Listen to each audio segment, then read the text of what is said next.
but that will be Panda picking up the pistol round. Took a moment there. That was their first LAN fist bump. The more I play CSGO, the more it's more about the little things that you get to touch on, you get to talk with your teammates.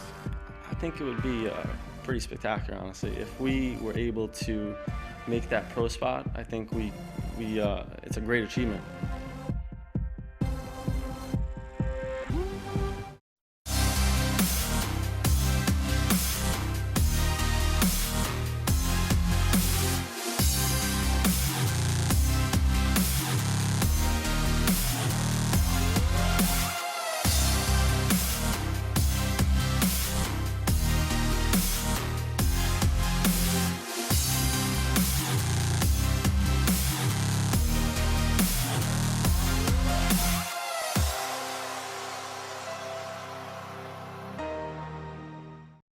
This is the galaxy's easiest meal.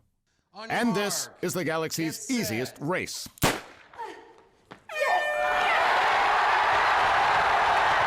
Silent!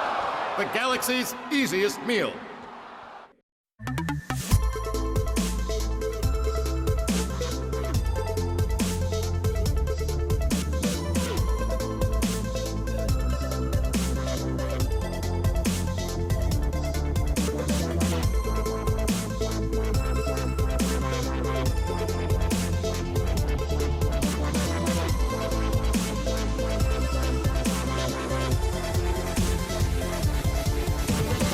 Get your team apparel now at shop.eslgaming.com. This is the galaxy's easiest meal. And this is the galaxy's easiest haircut. I absolutely love it. Soylent, the galaxy's easiest meal.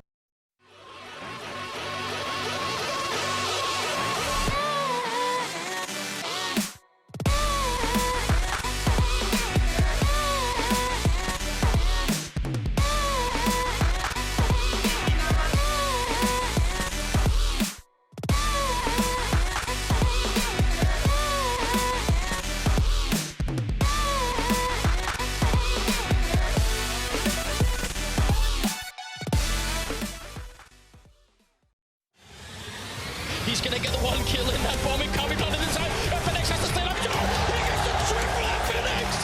Oh my god, what a way to win that round. They don't have a smoke, so this ult is still. Oh,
aqui do ginásio do Ibirapuera.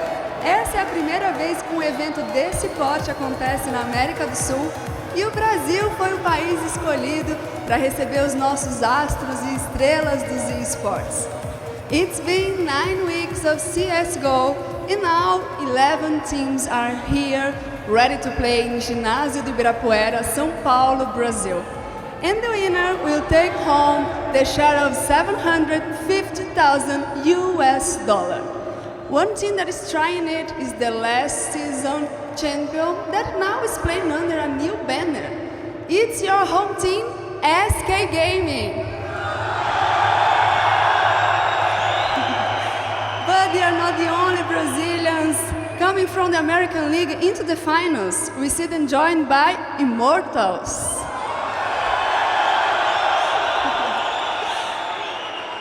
But this is just a taste of what we're gonna have here in our first day in Ginásio do Ibirapuera. So I would like to say some few Portuguese words to the audience that is here. I wanna let them know that we already have a Portuguese broadcast as well. Gente, não se preocupa quem não falar inglês, tá bom? A gente vai ter uma transmissão todinha feita em português, pra gente não perder nenhum detalhe do que vai acontecer por aqui. Porque eu tenho certeza que vocês estão animados, não estão? E para completar o time, eu tenho o prazer de dividir o palco com duas pessoas maravilhosas que vocês conhecem, adoram, que eu vejo que vocês comentam bastante lá, falam bastante com eles. Godox e Vida, sejam bem-vindos! Tudo bem, meninos? Vocês estão ansiosos para os jogos?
Então, beleza, meninos, já já vocês vão falar mais, a gente vai parar com essa conversa aqui, começar logo a falar sobre o jogo, e eu vou passar para a mesa americana, não, a mesa que vai transmitir em inglês. And now, to start the final day of the group stage, we head to our Xfinity analyst desk. That is Bia making the crowd hyped. And the crowd hyped as well. These guys, for you, for some reason, I'll tell you, I kind of do look at the Brazilian, have the Brazilian look. Everyone loves the You've machine. got every look combined into one. No one knows. Oh, yeah, no one knows, including myself. But yeah, we've got ourselves a spectacular crowd. Henny waved at one point, and they completely erupted like he just got a kind of 1v5. Of course, I'm not alone. I'm your host, Alex Machine Richardson, Yanko YNK Paunovic, and Jason Moses O'Toole to go ahead and guide you through the pre-show to set the scene for how we got here. Paunovic. Guys, I thought he'd agreed we weren't doing that. The tool, you can't handle the tool. Camaraderie is at an all-time high right now. We had an agreement. Okay, gentlemen. All mates. All mates, of course, but there have been plenty of play days before we got to this. Of course, both online and offline. Over 9 weeks of online CS across 2 regions, and that did get us to the stages, of course, starting the ESL studios. 2 days there, and now we migrate for our 3rd day of group play here into the arena, and they are packing in, and they are raising the roof as well. The crowd, ever passionate, as we did expect. It was almost a guarantee when you head to Brazil. Such a passionate nation about CS. So let's kind of recap what it does look like right now. Of course, we did start with 2 groups, both Group A and Group B, admittedly without Fnatic, of course, due to some personal issues, but we did get to see a whole lot of North America to start things off, and what on earth these guys... We are going to have fun to this weekend, boys. I mean, the arena is sold out. They only just opened the doors, I think, half an hour ago, so it's not even full. And it's a Friday. The first day in the arenas on Fridays is usually a little slow to get in. Yeah. Not in Brazil, work. Of course. Yeah, right. Maybe not. We'll see. School, work, that whole thing. That's what we're doing right now, actually. Having a whale of a time. Have you enjoyed your time in Brazil so far, Jason? Yeah, we well, Yenko and I know you didn't come last night. We went to a pretty sick place, Sky Bar. We got a nice view of Sao Paulo from above in the night with the skyline and everything. Had some soft drinks. Soft drinks, yeah. Matt, of course, pulling his camera out, setting up the tripod, and everything. Almost got kicked out of the bar. He got kicked out? I believe it. Did he just pull it out of his pocket? He had the whole backpack. Oh, he like unloads it like a little Ghostbusters thing and starts like bringing out like little utility belts. Screwing things on. He's like building a scope and everything. Yeah, awesome. Okay, well, Matt had fun and so did these guys last night, getting those pretty shots of the pretty city of Sao Paulo. But now we're going to go ahead and have a quick look. Before we talk about Group A, let's have a little introduction of the teams involved.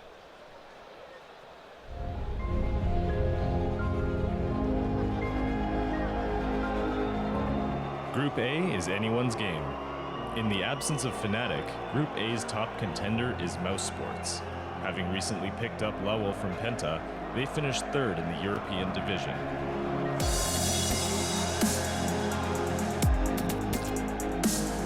A revised team Envious joins them, having swapped Devil for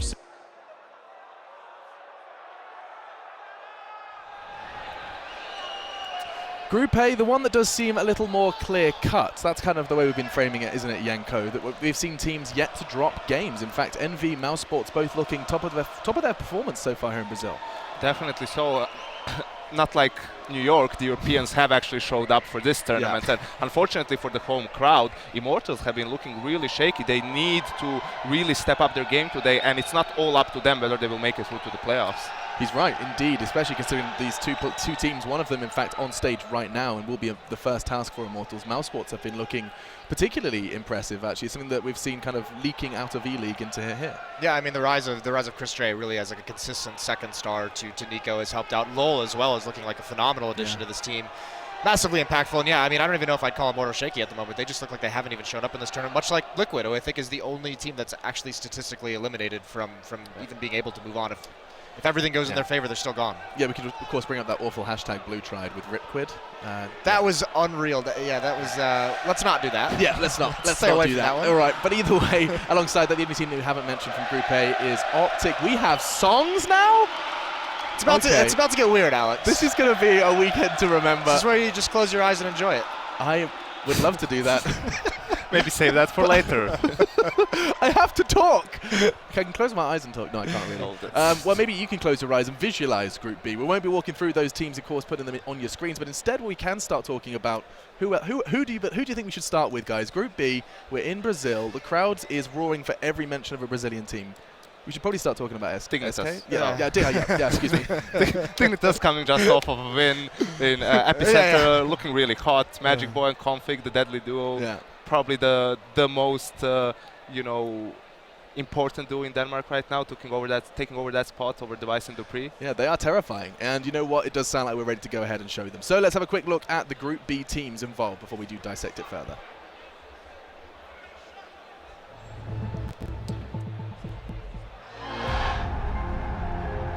Reigning champions SK Gaming are the heavy favorite of Group B, playing on their home turf in front of a fanatical Brazilian fan base. SK Gaming share Group B with Ninjas in Pajamas, Europe's top seed in the Pro League, now playing with Michaelele as a stand-in, while Pitt recovers from injury.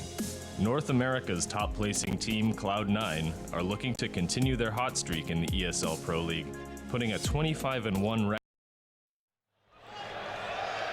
What an adventure it has been so far. SK did manage to stabilize. We got a little apprehensive after we saw their initial performances, but they have managed to get 2 wins under their belt, alongside, of course, Dignitas, which is where we did leave off the conversation. There is potential for a lot of chaos actually to ensue across today. It's not necessarily clear-cut, Jason, across Group B. No, it's not. And actually, I mean, this is the group that we knew coming into it that there was very high chance of this happening. I mean, you have another situation where you have 4 teams that essentially probably deserve to move on in this group. And it's going to be a close call. I mean, NIP coming down. SK, I mean, the shaky start to this event, but actually, I mean, yesterday they started looking very clinical, started getting into that old form. Sponge was talking about how they just seem refocused right now, so SK is starting to look like they're getting back to that extremely dangerous position. It looks like the atmosphere in the team changed from day 1 to day 2. You could see them, not being in the huddle prior to the game, but after every round win, they would be, very loud. They would be hyping themselves up, and you could see that they are trying to get their mojo back, and it certainly looked like they were successful yesterday. Well, I mean, yeah, indeed, FaZe kind of found a mojo as well. It's worth having a discussion about that result versus Dignitas. I think that surprised a lot of us on the desk to see. Excuse me, did I get that right? Yes, they did. Yeah, it was like 16-7. Yeah, exactly. It was domination. Incredible from FaZe, and that was not something that we at any point anticipated to see come out so early from this new walk for Carrigan. Yeah, I think I fell into that trap. I think a lot of people have fallen into that trap since they've been underperforming for this whole year. That like Carrigan coming in, it's still only one player being replaced. And while it's the critical position of the in-game leader, there obviously are different things that have been set up in this team. So he's coming in and he doesn't have to like overhaul immediately. So it's obvious that he's been tweaking a couple things, some small changes. So I mean, they're not as lost as maybe we thought they were going to be with the new in-game leader coming in.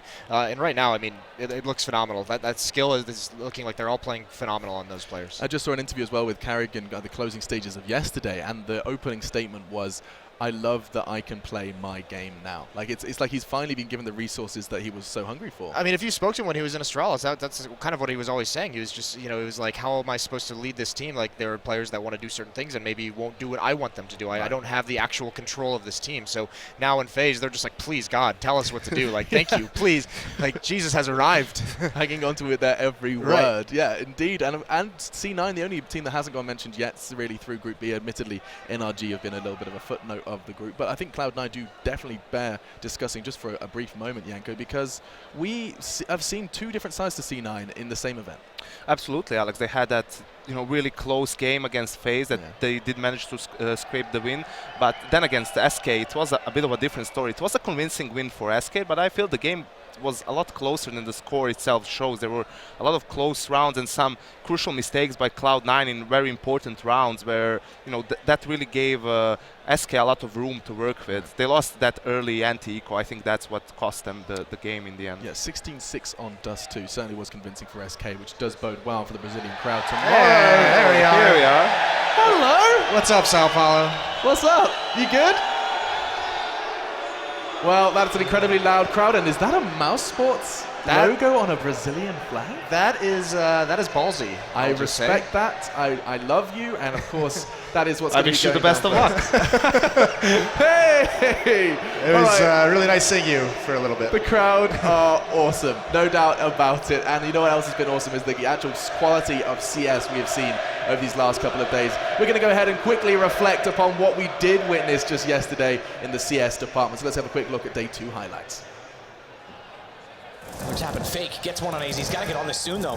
Starting to tick faster and faster, and he will hold it now. This is going to be full. Oh, Reigns on the wrong side of it. No, don't let the shutout happen like this. That is disgusting with the AK. Get right now, boost it up. Oh, this is NIP. So aggressive, so proactive, and we thought it might have been a possibility. Two more for Get Right. 3 situation, Stewie, 6 HP. Not a lot he can do, but the A execute is coming in. Yeah, the big advantage is that 8 people fall, and that's just clean. And he's going to go for more. Well, now we have an execution, and Shroud is going to have to do a lot. That's a nice shot. Falling in the air. Taco goes down. FNX. 5 Glocks here for Immortals and 1 smoke. The smoke has been deployed already. That's actually thrown by Zeus. So he's actually towards the upper platform, the other side of the map, trying to keep the rotation strong. But Stanislaw, he finds 4 with the UMP. By 2 guns, Henry. That's what I always say. But inside of the site, Rush has got something better to say. Down goes Zeus. Down goes. This is a pretty idyllic setup, I have to say, from the French side. Happy just holding off, not fully committing. Those players are in front of him, finds a kill on the leads, maybe a seconder as well, there it is. And now the third with the pistol. Lovely. Oh, 4th as well. People, so Nico and Dennis, there's Nico jumping up on top, a nice double kill as well. So if Naf doesn't get a kill here in this 2-on-1, there's the first. Can he get the second one? He can! Not too shabby of a day yesterday. We did see the rise and fall of certain teams, of course. Liquid likely out of this one, NRG likely out of this one, but we still have the majority doing battle today, gentlemen. Is there a game that you're most excited for today? I know that you've kind of cast your eyes across the schedule. There's, you get C9 Dig, you get Mouse, you get going up against Immortals. You get SK Dig. That's for me like the highlight of today is Dignitas, showing up in tremendous form in Moscow, showed good form here as well, and SK kind of lost that spot of the best team in the world for a while. After New York and after Epicenter, now they're in a process of trying to reclaim it. And I think a good showing here in their home country would be a great step towards that goal. That's the big thing. Fallen's even mentioned it in interviews. You know, it is that entire thing of it's easier to get to the top than it is to stay at the top. And he's even commented that they've lost that motivation to work as hard as they did to get there. And now that's kind of the journey they're on right now, is refinding that motivation, that willingness, the dedication to the practice. Do you genuinely believe that there is something to be said about a crowd like this making noise that they've already made when you walk out onto stage for SK to kind of find that mojo? Absolutely, yeah. Oh, I mean, it's also it's not so much when you walk out on stage, because when the game starts and it actually goes live and the pistol round, everything kind of resets. Your mind kind of gets cleared. But it is when you start going on a run, when you start going on, when you win 3, 4, 5 rounds in a row. That's when the crowd cheering is really going to help you out, continue to build and keep that momentum in your favor. I usually say that teams and players are used to playing in front of large crowds, even against crowds that are not cheering for them. But I think this crowd is actually something else. I think it's even louder to an extent, but it's when you play against a Brazilian team, I think that's where you might get into some trouble, especially a team like Mousesports, for example. First game, they have had situations in the past where they would lose a silly round and then crumble, and imagine the added pressure of a crowd like this being against them. So I think it plays more of a factor at this tournament than maybe it does at some of the other ones. I think that's a fair way to describe it. No doubt about it that already we have witnessed some passion here in the arena, and it is just our first day. One of the 2 following this one to look forward to. Now, what we have to address is the games that are coming up next. So you can sit there and plan your schedule, and this is exactly how things are going to be looking. In fact, no, this is actually yesterday's scoreline. You can see that this is basically the way we got to this battleground, and it's of course the Group A was always featuring a few less matchups than that of Group B. Immortals getting slaughtered by Optic Gaming, a team that no doubt will have some enemies in the crowd. And over on Group B, you got to see that stomping versus FaZe. I do think Phaser is such an intriguing beast to go 16-2 on Overpass, stomped by SK, and then to proceed to destroy defending champions of Epicenter, Dignitas. Yeah, why not? I mean, they've looked very, very good for such a short time together. Yeah, it's kind of crazy. And then you can see that loss of Liquid, given that Optic, Mouse, and Envy are already sitting on that 2-fold. Now, NRG, they would have to go absolutely nuts here, and everyone else would have to start losing. I don't even think everyone's saying it's possible still. My maths just isn't good enough to calculate It's possible if they win both games, and I don't know what else happens, but I don't think at the part where Energy has to win both games, I think that's where the theory crafting stops. They got to start with one. I mean, it's a hard group. Let's filter out the North American teams. SK, NIP. I mean, you can't really expect them to make it past that group. Yeah. Well, what I was trying to allude to before is, of course, what's coming up today. So let's go ahead and start talking about that one, because we are going to be still in that best-of-1 format. It is the group stage after all, and these maps mean everything for these teams. Not forgetting the prize pool as well. $750,000 for the Pro League, and that does start and continue for these teams here. Look at that, double Immortals going to be seen at the start of the day. We get them first versus Mousesports. Following that, you get to see a North America versus Europe affair between the French side Envy and North Americans Optic Gaming. Following that one, it is going to be again Immortals, this time versus Liquid, and so that's going to be, well, a big one for Immortals, and Liquid battling for placement at this point in time.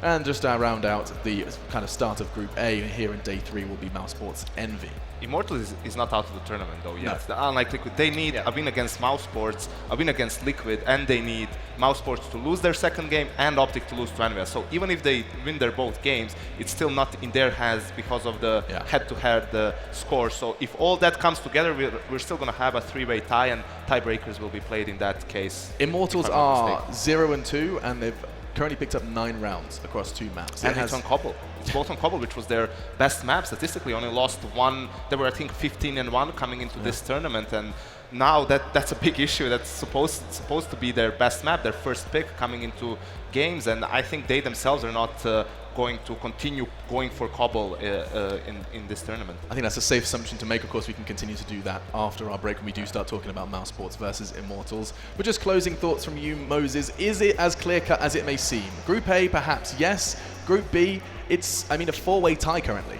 I mean, Group B definitely is not clear-cut at all. Group A is starting to get there. We're starting to see the teams that kind of expected. I think the one unexpected team that's going to drop out now is Liquid. Not necessarily that they're not moving on, but just that how badly they've played. Same with Immortals. I mean, these two teams came into this looking good, and that's the big surprise for me. Everything outside of that in Group A seems to be as it should be. Okay, let's go ahead and ask you guys at home to get involved. It's a big ask. These guys have been shouting at us, but we want you to shout at us on social media as well. It's easy to do. Hashtag ESL Pro League at ESLCS. And if you are sitting behind us, feel free to go ahead and show us how you're watching. What seat are you at? Keep tweeting us with hashtag ESL Pro League. Perhaps not the guy with the Mousesports Brazil flag. No memes, please. Probably best not to tweet your seat number. I want to see a lot of dabs this weekend. Oh, God. A lot of dabbing. You're an animal. You did not say that. You're an animal. You mean as in like that old thing you tweet where you could kind of, it's called a dib dab? Or is that just an English thing? I think that's just an English thing. All right, actually. well, there's like 4 English viewers out there. That was for you. Let's go ahead and take a break. When we come back, it's going to be Mousesports Immortals. We'll be talking all about that and more after this.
They train. It's always been about fighting your fears.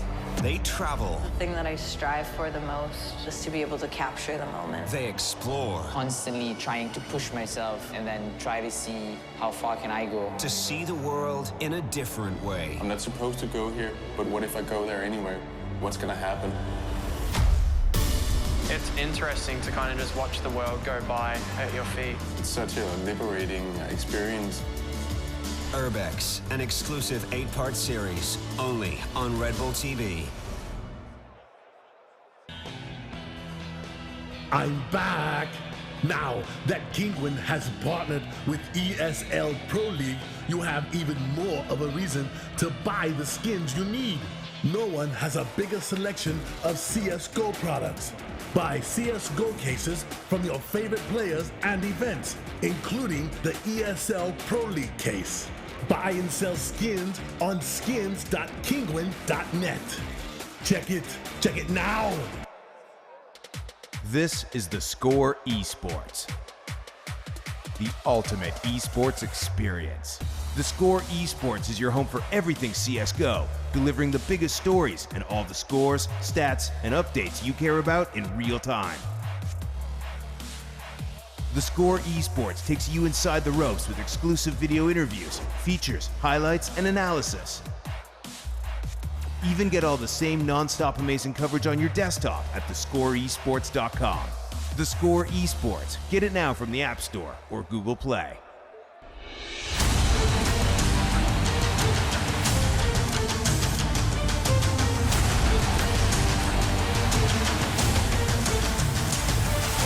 Okay, tags up. One. He's gonna get. Oh! I'm starting to believe as well, Henry, because he's got to take a flame. Oh! Fallen! Stop blowing my mind! This is gonna be absolute madness.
ESL Pro League is brought to you in part by Soylent, Xfinity, Logitech G, Pay Safeguard, The Score Esports, Mountain Dew, and ESEA.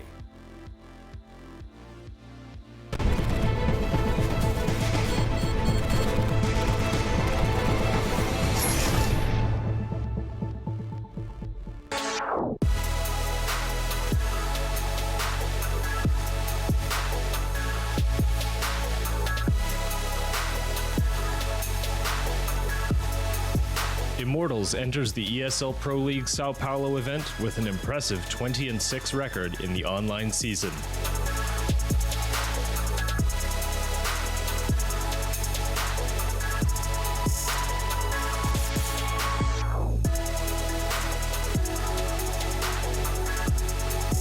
Immortals is looking to continue their strong performance on home soil in the LAN playoffs.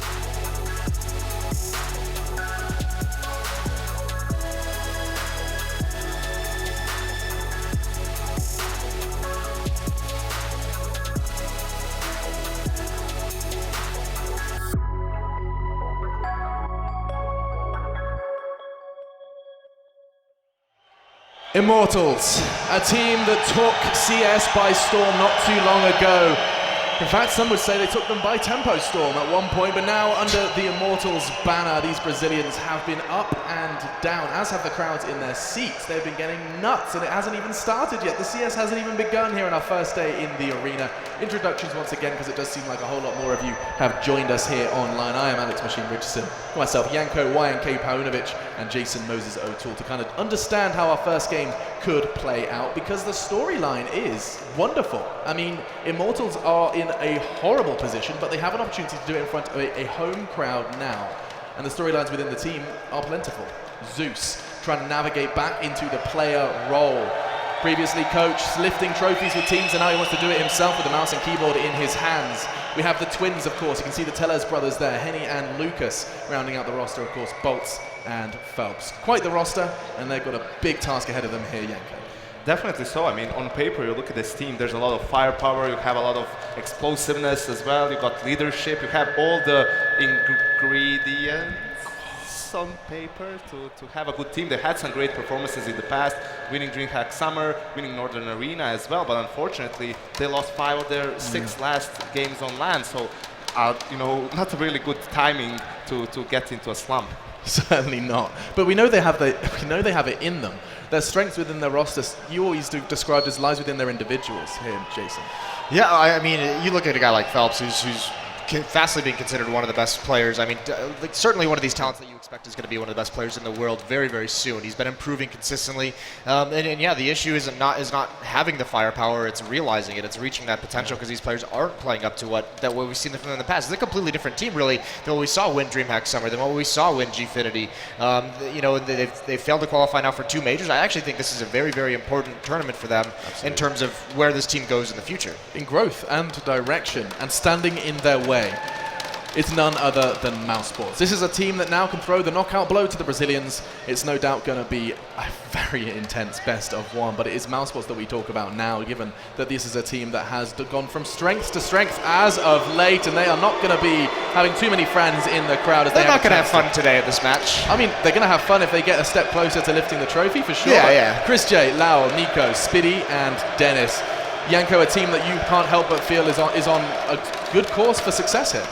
Yeah, absolutely, Alex. And it's not just that. I can tell you, because obviously I know Nico, I can tell you that he likes this. He thrives on this, of people being against him, like the crowd being against him. That just motivates him even more to give his best game. But I'm not so sure about some of the other players. Maybe they're not as mentally strong as him. I like that. No, that's the big worry, because yeah, Nico can go off, but we've seen him do that in the past. It's the other players you have to worry about, because these are players that, I mean, this team has crumbled under pressure in the past. That is a very real thing, and no matter what kind of a slump Immortals in, if they go on that kind of a run, if the crowd is able to get behind them, And then it comes back to what Yanko said before we even got to this point, is that the crowd is, you know, it affects the opposing team more than it helps the home team. So that's where you have to really worry and be scared for Mousesports. It's going to be intriguing to see, you know, how that affects, of course, the lesser experienced members, like you've already highlighted. But Lowell, I mean, what a rise to power this has been. We go from ESL Expo Brazil, we're sitting there, you know, talking about, oh, G-Bots, this Lowell guy's pretty good, and then joins Penta, finds himself on a stage with a chance to go ahead and, you know, play for $750,000. I mean, what people often overlook is that Mouse in general is a pretty young team. They don't have a, you know, you would look to Nico as the leader of the team, but he's very young. Yes, been in the scene for a while, but does he really have what it takes to, you know, rally the troops, give confidence to players like Lowell and tell them, it's okay, just play your own game, don't worry about the crowd? That's easy to say, but, you know, for him to actually receive that and to put himself into that mindset, that's not as easy to actually do in practice. One way to make them comfortable would be the map veto. Get them on a map that they are comfortable on. And I want to start with you, Jason, as we do start discussing maps. Best of one, all on the line for Immortals. Where on earth do they want to take this in an ideal scenario? Certainly not Cobble. No, I mean, that's the one. I think that's the one that we can have confidence in, that Cobble's not going to be played by them. Also, I mean, the other thing you have to worry about is Mirage is a map that they chose to pick at E-League, and they lost it twice off the back of horrendous defensive side. So, you know, within this slump, the big thing, we've seen a lot of teams going through it. The map, you know, the maps that teams feel comfortable playing on is shrinking. So that's the big worry. I imagine Immortals is now going to sit in the point where maybe they want to take this to Train. I don't think we're going to be seeing Train, simply because Mouse is likely to veto it. And this is another thing about Cobble. Cobble is not a map Mousesports play in general. That's something they would veto after Nuke and around Train. Those are probably would be their 3 vetoes. But if, you can see Immortals are so, their confidence is so shaken on Cobble after those 2 tough losses that they just veto it in the first phase. And that gives the advantage to Mousesports because they get a free ban in this best of 3. And you can see that they're going for overpass. They will most likely veto Nuke as their last ban if Immortal doesn't do it before them. So I'm expecting that we end up with something like Cash or Mirage. Wow. I think Mirage would be so very scary because Mousesports has shown that they're pretty good on it. And on top of that, I mean, with the way their defensive sides went, I think on 2 maps at E-League, they won less than 10 rounds on the defense on the CT side. I mean, they beat Immortals at E-League. It was, I think, 16-9. They had a 12-3 CT side, so that was a pretty comfortable game for Mousesports. And you can see that we do end up on Mirage. Immortals goes for the Nuke veto as well. So I think they really were just, you know, gave Mousesports a lot of room. They could pick the map between Cash or Mirage in that sense. And those are probably the 2 maps where Mouse is most comfortable on alongside us too. Yeah, and it's intriguing to see that statement of intent from Immortals. I mean, that just shows how horrible these first few days have been for them in a kind of mindset perspective. Admittedly, yes, in results, but also sitting there where they have walked onto stage in a home country and said, this is our best map statistically, and in our opinion, we ban it first in the veto. That's worrying. It's not just that. Even the second phase, I don't know what Immortals would have preferred out of the 2 maps, but let's say they wanted to play Cash. Why not ban Mirage, leave Nuke and Cash for Mousesports to pick from? There's no way Mousesports picks Nuke over Cash. This way, you give Mousesports the chance to pick whatever they're more comfortable on. So in the end, I don't think it matters all that much because Immortals need to step up their game. Which map is it? It doesn't really matter. If they continue playing like they did, you know, at E-League and here in the first 2 days, they won't have a fun time against Mousesports. I mean, during their kind of rise when they started becoming a very strong team, I mean, they had a pretty decent map pool in terms of the maps that they could compete on, and it's not that they don't know how to play them, it's not that the team doesn't know how to work on these maps, it's exactly that. It's, I mean, in 4 of the last 6 LAN maps that they've played, I mean, you look at a guy like Henny, these are the stars that just aren't showing up. Henny in those 4 maps, he went 4-17 against Optic, that was just yesterday, 11-18 against Envy, 10-18 against FaZe, 11-19 versus Mousesports. This is a big piece of their team that has to do better. I did take that information from a tweet of a colleague. We'll call him he who must not be named here in Sao Paulo. Yeah, CS Voldemort. Yes. Yeah, Voldemort. I know him well. And, you know, not to point out one player all too much, but Mirage is a map where Henny's been known for you know, give a great performance for his team, getting entry kills. He had that insane game where he had 40 kills in regulation a while ago, so definitely needs to step up here against Mouse. Well, first thing that has to step up is the casters. They have to step up and put their money where their mouth is with a prediction. So let's head up to the casters and see what they're expecting to see in our first best of 1. Well, typically speaking, I don't really have a lot of money and I don't like to talk. So putting money where my mouth is not really my job. I'm going to say Mousesports takes this. I don't think there's any way that Immortals, unfortunately. I know no one in the crowd is going to want to hear me say it, but I just don't think Immortals have played convincingly. That's what I like about you.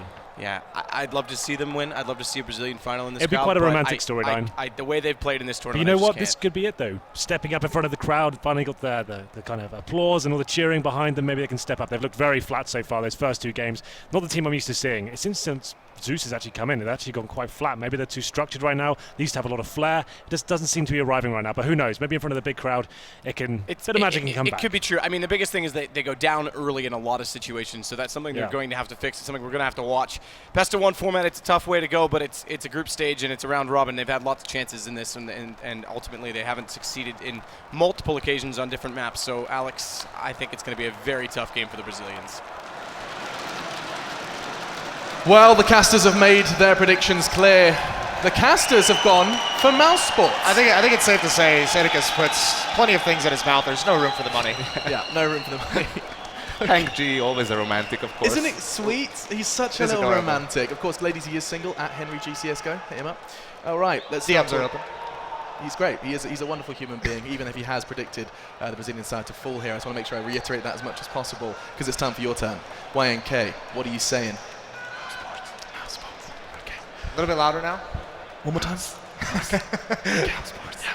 Just not the other team. Mousesports. Yeah. Okay, he's going for Mousesports, expecting them to pick this one up. Given especially they succeeded versus Liquid, looked very convincing on Mirage, given a little bit of a trip towards the end. Jason, what about you? I mean, I think Henry's idea of the romance of stepping up in front of the crowd is true. Like, you want to see that storyline play out. You want to see some kind of success early on from Immortals. They have to do it earlier. Yeah. But I'm taking Mousesports as well. I actually think it's going to be a pretty confident win for Moses not pandering to the crowd. Wow. Is this Listen, a miracle? Team Liquid's not on the stage. I don't need to do that kind of work today. Okay, he's going to hold on to the pandering for later. We'll wait. Panda. All right, let's go ahead and jump into the game. It's the first one. Mousesports, no doubt, both against the crowd and Immortals, and it is going to be a spectacular best of 1 on Mirage. Will it be the romantic storyline, or will it be Mousesports getting a step closer to getting further into the playoffs? We'll find out with your casters.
Brought to you in part by Soylent, Xfinity, Logitech G, Pay Safeguard, The Score Esports, Mountain Dew, and ESEA.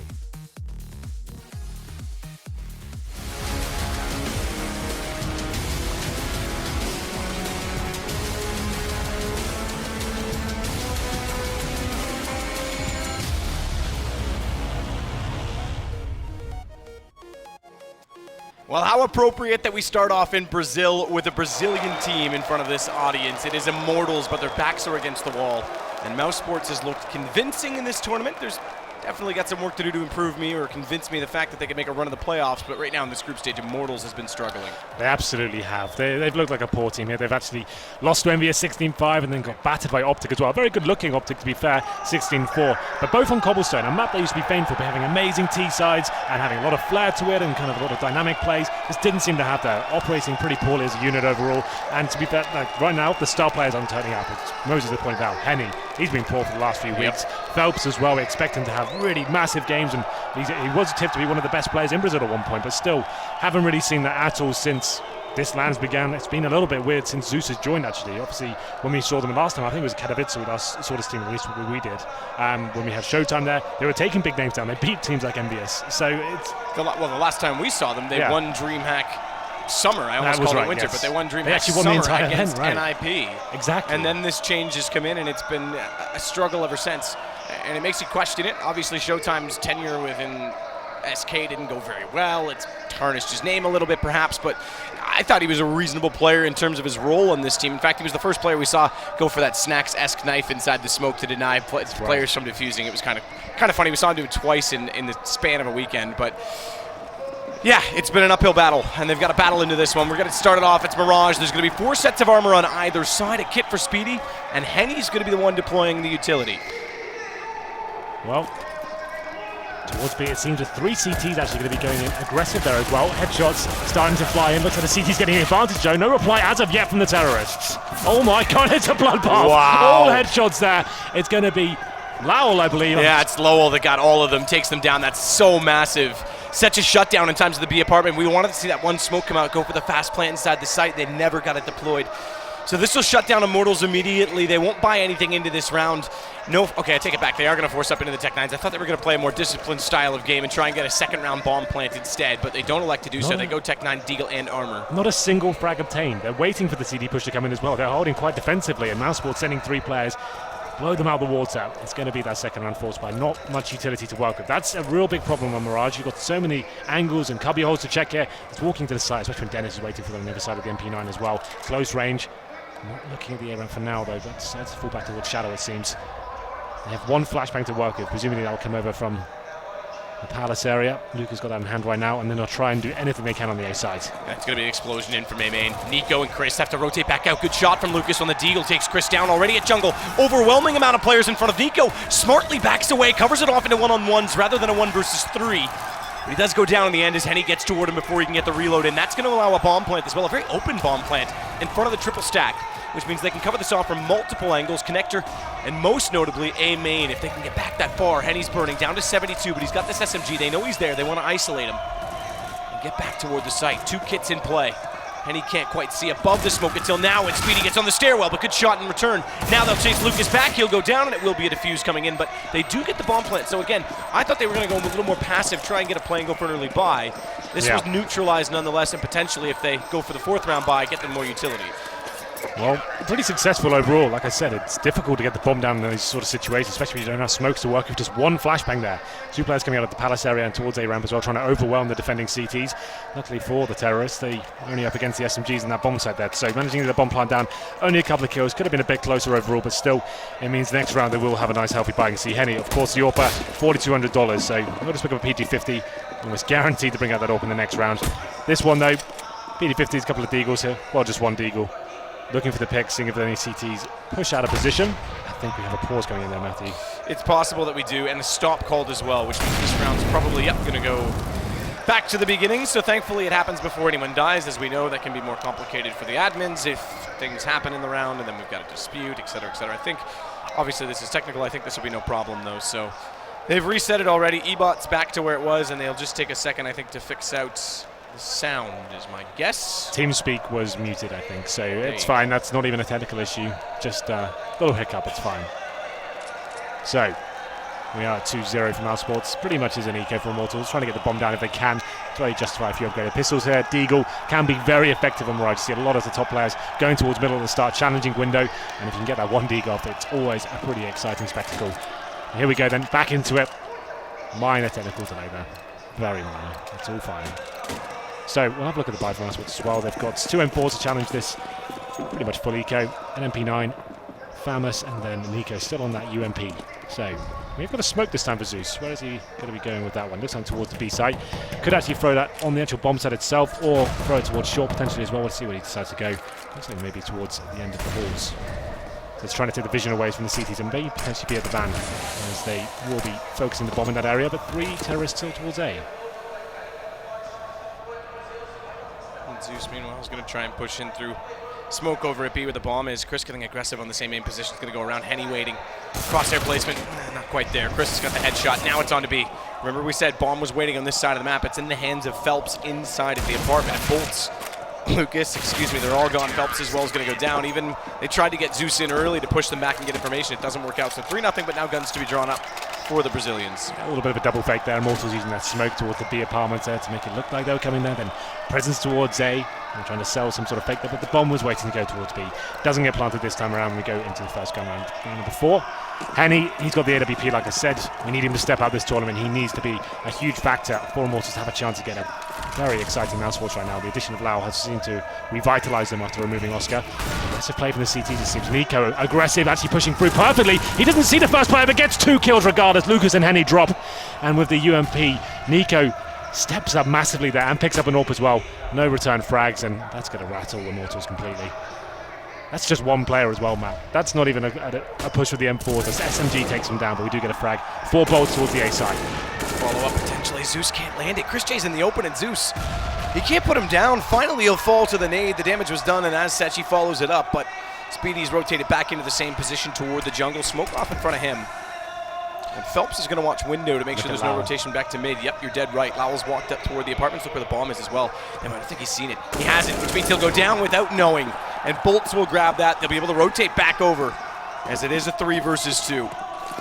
Well then, after getting those first 2 frags, the round seems to have fallen apart a little bit here for Mousesports. We have got 50 seconds remaining as well. They're going to have to separate themselves. Nico's towards CD spawn with the AWP picked up from mid, trying to find this killer connector as well. We're getting flashed in a difficult position as well, considering RT's coming from the A ramp. Goes towards the connector, trying to find 1 kill here just to give him something to work with. There they go. Nico's the only one there. He's stuck below the stairs. Caught by Phelps. Walks back in, nowhere to go. They caught him out, and Speedy's going to go down. It's Phelps again. Finally, the Brazilians get around. It'll be 2 kills for him, and it's going to be 3-1. We get around for Immortals. That's Nico pushing top mid. SMG looked like he completely locked it down. Round over. And all of a sudden, Immortals just thinking, okay, well, 5 and 3, we have to try and make some kills happen here. A player showing from the Palace area and the A ramp as well. We can see the CT standing in the open, maybe getting a bit ahead of themselves. But unfortunately, Immortals do manage to pick up the round for Mousesports there. But still, we do have money left over for Mousesports. We'll stay back on the AWP. We'll be going towards connected. Trying to see beneath this smoke at the start of the round. Oh, Phelps just walked and just crossed that there, but he doesn't see it. The first exchange comes in. Chris J presumably got to fall back in. Get some flashback there. Zeus is going to start it off. Dennis goes down again. Second gun round looking equally as good at the start for Immortals, but Chris J's going to pull that back. Good shot. And Phelps try to plant the bomb. They get caught out. Nico's going to walk back in. No utility to cover that plant from Zeus. A little bit aggressive. You need a second player to watch that connector position or plant safe, but he doesn't elect to do so. It's going to cost them dearly. 3 versus 3. Henny misses a shot. Nearly gets capitalized on, but it's actually going to work in his favor because Nico goes hunting. And it's baited into Bolts' crosshair, but in turn, he steps out too far for Lowell towards CT, and it's back to a dead even kill at 2 versus 2. And Lowell wants to be a little more dynamic on this. Despite anchoring down toward the CT stairs, he's going to rotate back to vent, and they're going to play this together, he and Speedy. Yeah, it's Henny and Lucas at this point. AWP fixed towards CD spawn. They've got a lot of time to play with it, and smoke's available as well. That smoke goes towards jungle. Lucas still has one as well, so just trying to ascertain where the CTs are, but that's not going to help. Speedy faces from the steps, blows off the head of the AWP there, and now comes down to the 1v1 as Lucas takes him down in return. And here's the thing, Lucas knows that Lowell was last shown towards CT spawn, but he got dynamic. He moved away and came back. Timing though, Lucas turns around and nails it. And then Lucas picks up the AWP as well. Immortals find 2 in a row and broken the economy of Mousesports. Maybe we do have a game on our hands after all. Everyone thought Mousesports to run away with this one, but after some great comebacks after losing initial frags as well.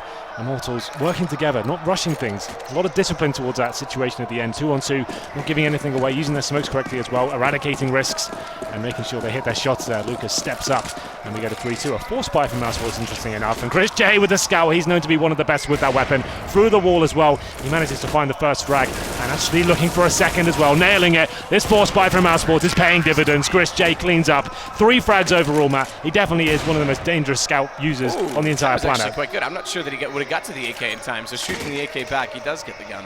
That was a very big round from Mousesports. How does that happen then? SMGs and scouts. Chris J lights them up. He's sick with a scout, to be fair. We've oftentimes said that he's one of the best in the world on the weapon. I would say at times I've seen him be more lethal with the scout in terms of game impact than on the AWP. Yeah, I would say at one point he definitely was known to be the best. Maybe along with MBK as well, but still. We'll get into this one then, shall we? Round number 7, another force buy. This time for the terrorists. It's going to be a Galil, an AK-47. 1 smoke and a couple of flashbangs. It was enough to get the bomb down in the eco round, but Nico, he finds the head of Bolt to kick the round off. Can fall back here as he goes down to 24 HP. Phelps will hold the corner to watch Connector. It'll allow Zeus to start to push up on the Deagle. You're right, it was a massive round in terms of the landscape of this game. In terms of getting back into it, yeah, that was a ballsy call, but it pays off. Watch Nico inside window, he's so low. And try and play him behind the cinder blocks with the smoke in front of him.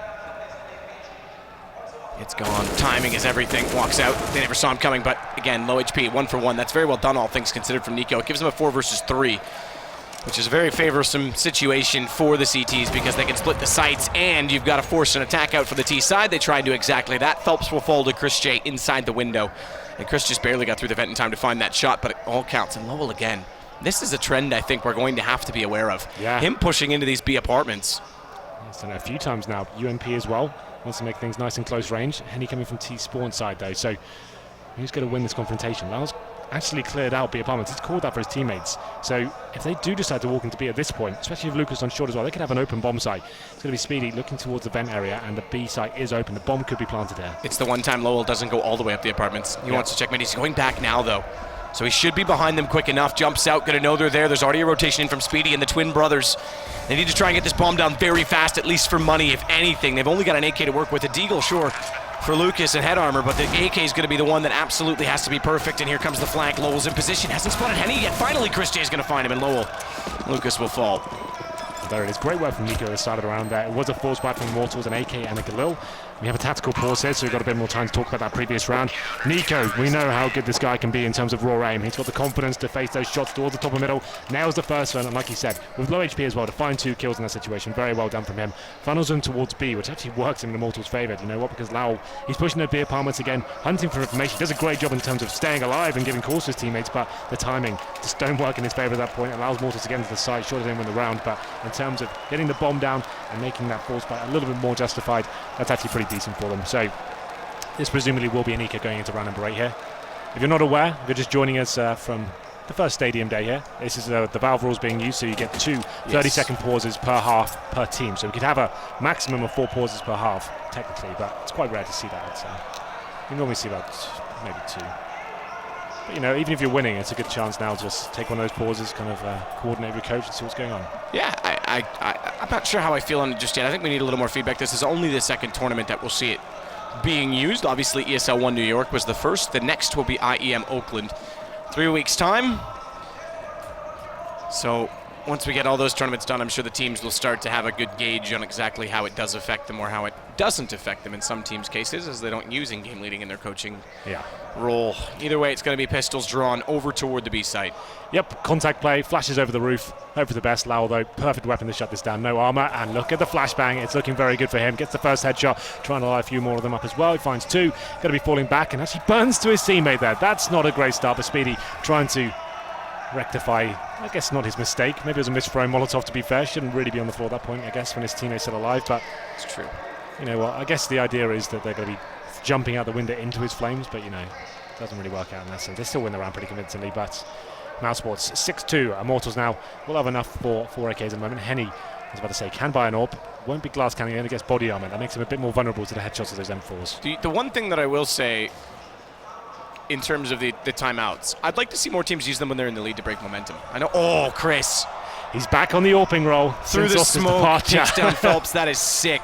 Yeah, he seems a lot more confident in the weapon these days, and his team looks better as a whole since he's gone back onto that weapon. But still, Henny, he finds a kill towards B, and they're going to capitalize and rush into the site. Yep, Speedy's on catwalk. No one directly inside the site itself. Chris is just rotating back as he went over toward A, instead having found that first pick, and Bolts is going to get a fast plant out of this. Nico's the man on the flank. He's just working up right now in toward the apartments, and Chris jumping through smoke is going to pass Lucas. Who's going to find the other first? Lucas can hear him but can't find the shot. AK rains out. He's going to push back through, and Chris is inside the site with an AWP, but a flash will contain him. And Lucas has since gone down to Dennis inside of the checker room. It's in behind the bench. The next threat does exist. Back in behind the van. Oh, jump up. That nearly cost him. Chris is going to catch Nico. Catch Zeus and save Nico, because Nico was redrawing out the UMP. It's all down to Bolts. Good lineup on the first. He's got two in this. Looking for the third, but can't find it. Nico will prevail. Oh, it's going to be close. I think he's just about got that. Yeah, I think it's fine. Is it fine, Matt? That's close. He's got it. Oh. Bolts there, so close. Less than half a second, I think, there. The buzzer comes in, and Nico just about wins the round. Do you know what's funny, though, Matt? He's actually buying the UMP. Like, he's happy to keep it in the main gun rounds and doing some serious work of it as well. He looks so deadly with that weapon. It's come more and more into the meta in terms of the second round buys, but it's still definitely viable in the right situations, and players who aim like him can actually make it look as deadly as a rifle in some scenarios. We go into round number 10 here. Still money available for Immortals. The loss bonus actually gets itself to number 4. So means you get $2,900 into the round, and a bomb plan as well, an extra $800 per player. So Bolts takes some early damage there, nade towards the A ramp. Compliments of Nico, takes him down to 44 HP. That's actually quite a lot of damage considering it's just 1 HE grenade. Chris J, aggressive of course towards underpass, doesn't nail the shot. Gets his head down, nearly stays alive, but Nico's there to trade against Zeus. Punishes him in the end. And he inside of mid with his brother. Lucas also there with Phelps. Everybody there except for Bolts, who's watching the flank toward T-spawn. Good trade back and forth, but still 3 versus 3, and not a lot of ground gained, because despite these kills in middle, Dennis is still in connector, Speedy's still nearby, and Lowell's starting to push in catwalk. They haven't established a mid-control at this point. 3 on 3.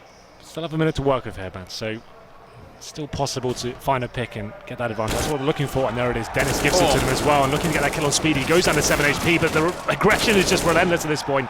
2 versus 1. Immortals have the lead, and Speedy, so low, will do very well to even find himself in a winnable situation here. You can see Immortals discipline once again. They've got the advantage, time to work with. No smoke, so just trying to see if a CT makes, well, the last remaining CT makes a mistake at this point as he starts to wrap around from CT spawn. Speedy low is going to fall. Good trades in mid in the end. The pick toward connector is the one that defines the round, and Bolts is in position late to capitalize on Lowell's position and catwalk, and therefore it goes 7-3. But now we do have to talk about it, Henry, as always, the reset potential. Oh yes. 2 players only surviving. It's a 4-round reset. And not taking any nades over as well. It'll be pretty much a full investment into this round. So this one, as you can see, Zeus only on the Tech 9. This is tough times for them going forward. Dennis is feeling the burn a little bit as well. He's only got the Famous, but Nico had a ton of cash there, considering all the UMP kills he's been getting, and actually saving with that weapon as well. He's going to go aggressive once more towards top of middle. Good flashbang deployed, but Phelps waiting at the top of mid for him.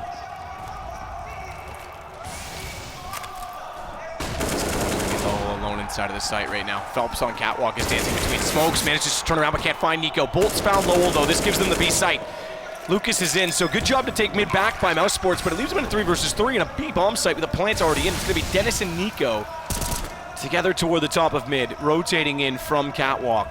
I mean, Speedy's got to sit tight just for a minute longer. AWP on Nico as well on this retake. He's the only one with a kit, and he's already at 40 HP. They're going to try and boost him to find a shot toward the corner. No one close up just yet. Also spotted new apartments. Drop down. Flash comes out though, so he elects not to. They're running lower and lower on time. Good pickup from Dennis. Now they can go in for the door. Snap back, and Lucas finds that kill, but he's gone. It's all on the Bolts again, who's going to try and clutch it. 1 versus 2 this time, not 3, so perhaps better chances. And time ticking faster and faster. Again, Nico does have the kit, but this time is not his friend. He'll go down as well. Not going to save the weapon. And it will be back-to-back rounds for the Brazilians. This is looking a lot better for Immortals in the way they're approaching the game. Like I said yesterday, they look very flat, very structured, couldn't allow their star players to actually do anything with it. Another tactical pause coming in after winning a round. Winning 2, so they're using them as much as possible. There's 12 rounds into the half, you might as well. Yeah, absolutely. At this point, you can kind of work out, okay, what money are they on? Let's work out what kind of buy they're going to have here. Do we want to bring out an SMG? Do we want to kind of just rush a position? I think that's actually a cool time to do it. Like you said, round 12 coming to an end now. We've got a decent advantage. Let's make sure we don't give anything away and make the best decision possible. But like I said, Immortals looking looser, just capitalizing on frags they're getting and actually hitting the shots now, it seems, towards B. As soon as they find that kill, they're actually just getting in there before the CDs have a chance to react, which I like. It means they're actually giving their stars a chance to actually shine here. Bolt's having a great game so far, 12 for 9 for him, seems to be finding a lot of those entry kills and a chance to win the clutches as well. So Mousesports, what's the situation for them? Probably quite happy to get a pause here as well. They're going to be looking at their money. It's not great. I'd think take a full eco at this point, maybe a couple of P250s. Stack the B bomb site, that's where Immortals have been favoured. And here's a replay of Bolts finishing off the round there. Good job to...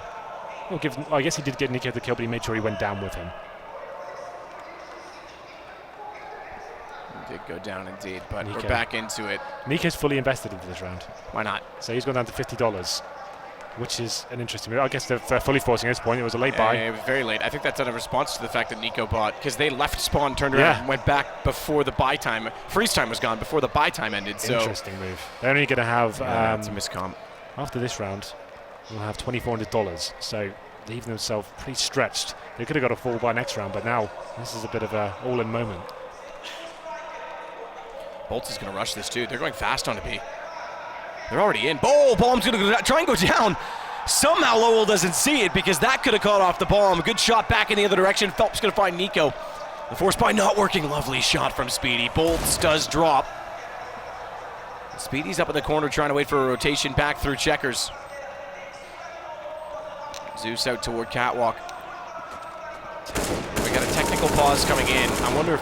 hoping there won't be a dispute on this because the round was truly contested early on, and well and truly Immortals took the site fair square, but it's going to be Speedy that falls away on this. It's going to be another round for Immortals. They'll go down, and like you say, the money gone on that force buy. This is kind of interesting because that was a weird force buy from Mousesports, and now it's called for technical pause, and normally these are a bit of a nightmare for the admins because if something major in terms of the pause being required, then we have to look at the round and work out who deserves to win it.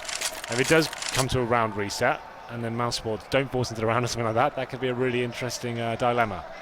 But still, round number 13, they're going to be paused for now, and I guess the admins, Graham especially, will be trying to work out what exactly went wrong. I didn't see anyone like that in spawn. I don't think so either. Hopefully it was an early call for the freeze time in the next round. Yes, that could be right. Yeah, maybe they're not saying, yeah, that's probably a good call. They're probably saying the round was pretty much over at that point as well. I don't think you can argue with that. It was going to be, once again, finding the first 2 kills, bomb down. I don't think you can really justify saying the technical problem would have affected the outcome of the round. Well, I'll have a look around. I'll see if I can work out maybe as to what's going on.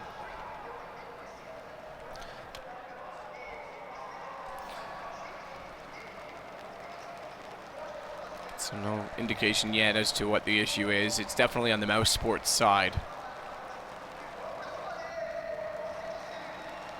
Well, if they are going to play on, Mousesports would be, like I said, only getting $2,400 in sort of time. That's why I find that force buy fascinating.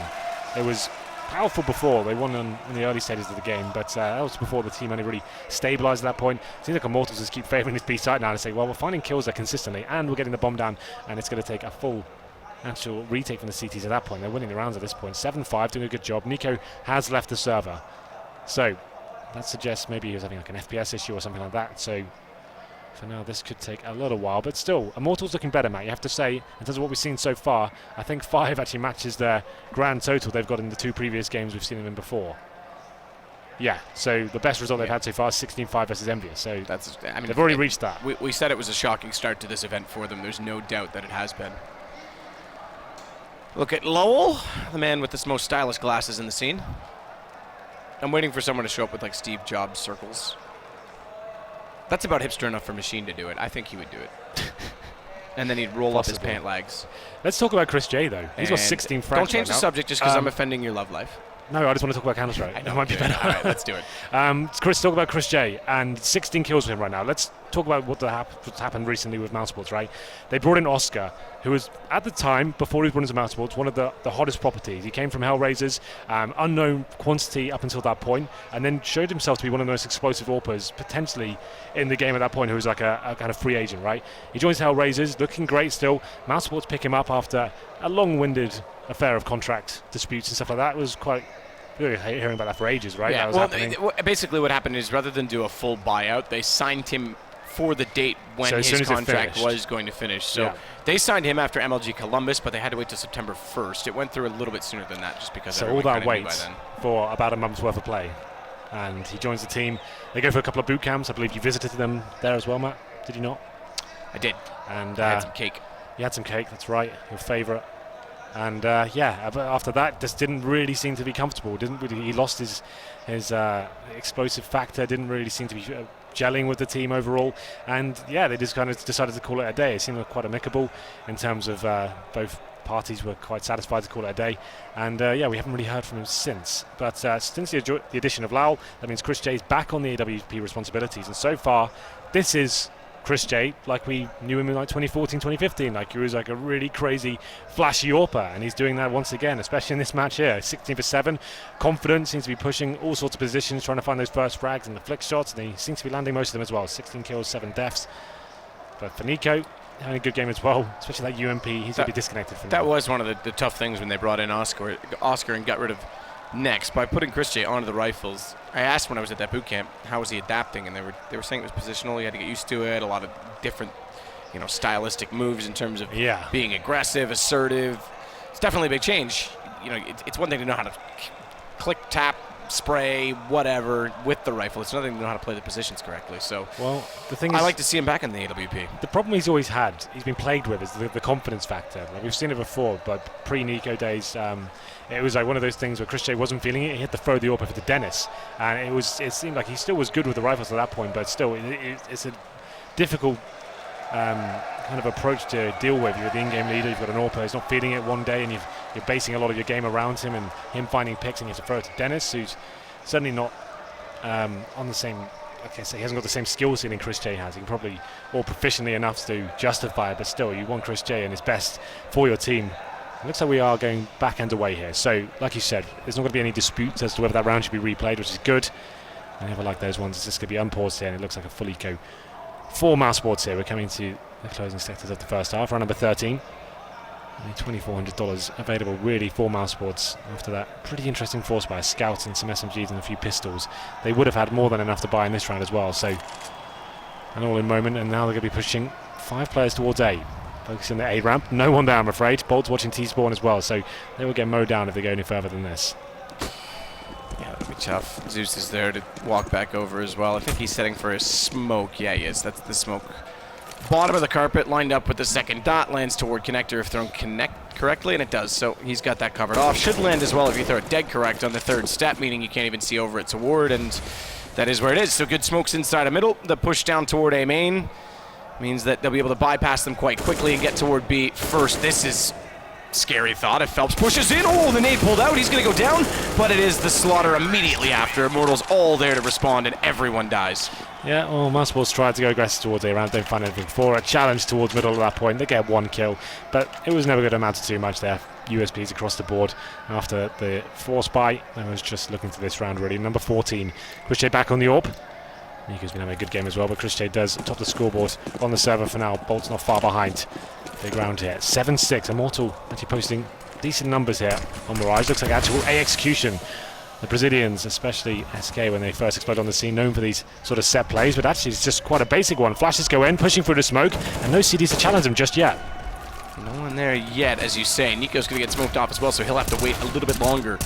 No one anchoring towards CT stairs either. Dennis is way back towards CT. Lowell waiting as well to perhaps see if anyone is going to push through, but shots raining out toward Ticket Boots just to spam through. No one there. Henny. I have to save this. Yeah, that's a lovely flash. Well done, Zeus. But you're dead right. They may have to sit back and save this round 14 as well. We're going to go to 7-7. Immortals, they were down 7-2.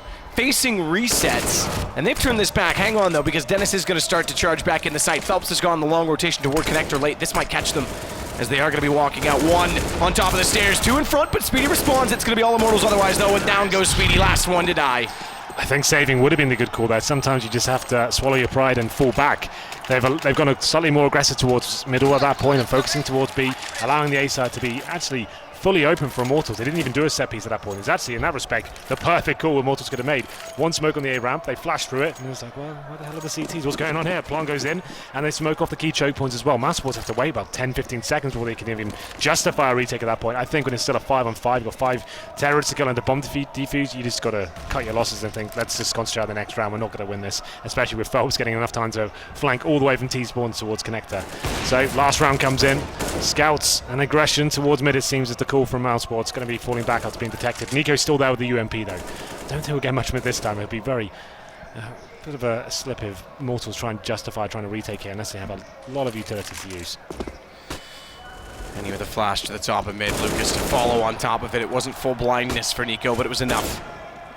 A man advantage again for Immortals in round 15 as they've clawed back the half. Tremendous fashion as well. Normally a map that's quite good for Mousesports, specifically for Nico when he gets onto the T side, so we'll have to keep that in mind. But right now it is going to be Immortals pushing in. Trying to take back Connector. Push Dennis, perhaps catch Dennis off. Oh, Phelps has gone by, but spots one. Smarter still will go back and watch the vent. Gun barrel shown, he can't find it. There's 3 players that have been in the line of sight for Phelps that he potentially could have killed, but he tries to play the gamble, play the smart long game, and unfortunately none of them present themselves at all. He's got to actually walk back in the site if he's going to find anything, because the one at vent is gone. He doesn't yet know it, and Dennis flashed off. Is going to go toward A main. Look at this call though. The bomb's in T-spawn. They only have 30 seconds remaining now. I think this is a bad play from Immortals overall. They're going to have to go through the B apartments and just absolutely rush at this point. 20 seconds remaining, and there are 2 CTs waiting for them as well. They're going to be cut tight here to actually find those kills and get the bomb coming in. Phelps needs to go. Phelps needs to push checker room. If they want B, he's got to approach that, because there's 2 players in B. This is a 3-2 take on the site, and as you say, 12 seconds. If this bomb gets dropped, if this bomb doesn't get planted, it's round over. Thankfully, they trade it, but Speedy can still drop it. It's down. 6 seconds, and he's gone round over. Phelps never pushed fast enough, and it's done. Mousesports will take the half 8-7. Strange call at that point, considering Phelps' position, and they actually had the man advantage as well. Sure, they want to try and say, okay, B's been working for us, let's get back into that position, but actually going all the way around when you have 30 seconds, just on T-spawn the bomb, that's a bad call. Someone needs to be saying, we probably can't make this. I think Phelps overthought it, to be completely honest. He sat there for so long, he didn't take shots that were there, and then he sat at vents hoping that Speedy was going to rotate back. Well, overall, a decent half from Immortals, I have to say, considering the form they've had in this tournament so far. Mousesports struggling, certainly. Some interesting force buys from them. The last one towards the end didn't really work out. So it's going to be 8-7 in favour of Mousesports. We take a quick break at this point and see whether this game concludes in favour of Immortals, the Brazilian favourites there.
Switching over to Ugly, the favoured side on the CT, and they lost the pistol as well, finding 7 rounds. That's actually pretty decent overall. Yeah, Mousesports there with a mixed bag of feelings, I think. They are certainly the favourite team here, had a great run so far, 2 big wins, looking to the top of the group so far, and yeah, this could be a hurdle for them. Immortals struggling. In front of the home crowd, though, they seem a lot more fired up and looser. They're more confident in their decisions at this point. Finding one frag and just committing to it as well. Not going for this structure at this point, but here we go then. Maybe more aggression coming in from the Brazilians as they push up towards top and middle. And the terrorists, though, they've got 5 players towards B apartments. So the CDs don't find anything, but they at least get deep in info. And this could just be a B rush, which it looks like it will be. Might be successfully accomplished as well, as Phelps is going to fall down. That'll give them a bit of a chance. Lowell in behind the bench, gonna wait as bomb goes down in the hands of Speedy. Lucas flashed up, they're gonna spot him in behind the cash register, but can't find the headshot. Dennis calls for the teammate Lowell to walk in, and then that will bait him back into the open.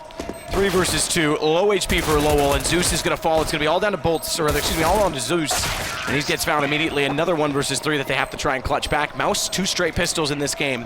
Yeah, we often discuss, Matt, why the B bomb site is so viable for terrorists and the pistol around there. Nice little rush. You delay things slightly just for the initial grenades coming in. You're almost guaranteed a bomb plant most of the time because the CTs can normally justify 1 or 2 players at that point. So as long as you get equal exchange, you're going to get the bomb down. This time actually come and get the lion's share of the initial frags, and the CTs can't really do much about it, especially when they're focusing towards mid at that point. So the 4 spike comes in from Immortals, Henny on the scout. In terms of his play so far, he's needing to be the star player. He's having a decent game. He's got 10 for 12, not setting the world on fire in terms of his performance as of yet, but still he's keeping up with his teammates. 4 pistols around him. Zeus hasn't fully invested, so he can the one potentially say, okay, you take the scout and we'll keep your money stronger. So he probably dropped that weapon for Henny. Which, looking at Henny's money, that's pretty much what happened. So Dennis waiting for any push-throughs toward the B apartments as they stabilize toward a very passive default. Knowing the situation. Up against, well, they don't have the scout just yet, but a buy that's significantly less than that of their own. Can't afford to walk into any stacks and give anything away. Well, they've still got all their smokes, right, 4 of them. So Nico, he does this a lot, working that A-bomb side by himself, just trying to see what's available, see if he can find that first frag. There's Molotov towards Shadow at that point, trying to flush any CTs out, listen for some footsteps. But Lucas is waiting for him as well, but you know what, you can wait all you want. Nico's still going to have the drop on you wherever you are. He takes the head off Lucas, and now Henny with the scout towards CT spawn. 17 kills now for Nico. Only 1 behind that, a Bolt's at 18 and 12. Flash down into shadow position for Nico. Just to clear it, make sure his teammates can start to walk in from A main. It's going to be Henny that they have to confront next.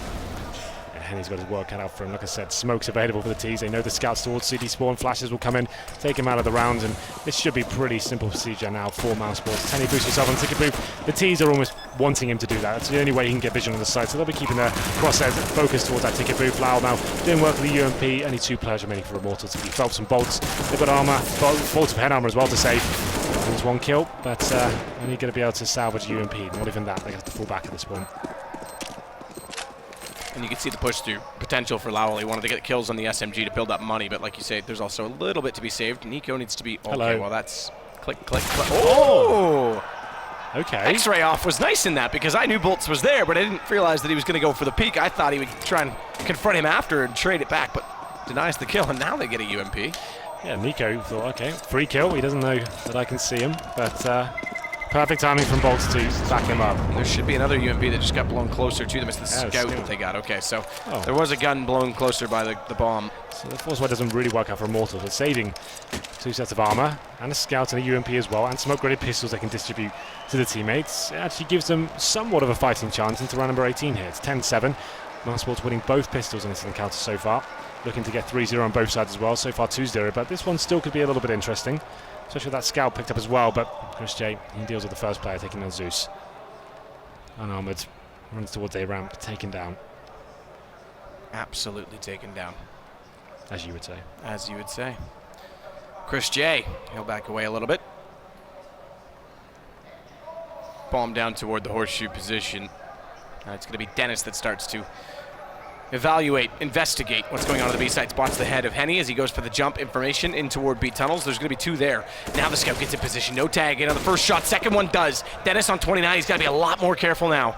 And they'll start to bring his teammates alongside. This will cause a rotation as well. There's 3 players in close proximity to the B site. Bolts is in checker. And although they don't have the ripe weapons for the fight, they do have a kill from the UMP on Phelps. It's going to be Lowell immediately after. Bolts is there, and they've got position.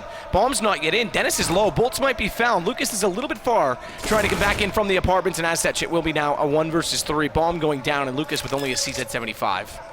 Not really much Lucas can do here. Immortals didn't necessarily force into that round. They saved a couple of weapons over. They get 2 kills, but ultimately a 3-0 has been obtained.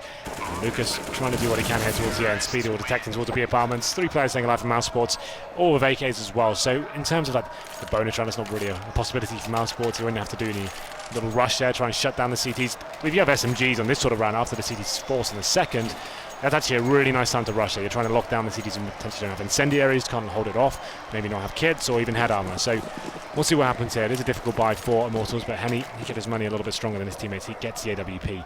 We need him to step up here. Looking aggressive. He actually pushes out the window, smokes himself away from underpass. And a little one-way smoke it seems as well. I actually like that a lot. Drops it on the stairs and allows him to use the ledge to just look over it. Pretty cool. Henny, AWP, a lot of smoke in front of him, trying to spot toward the top middle. Good shot from Lucas.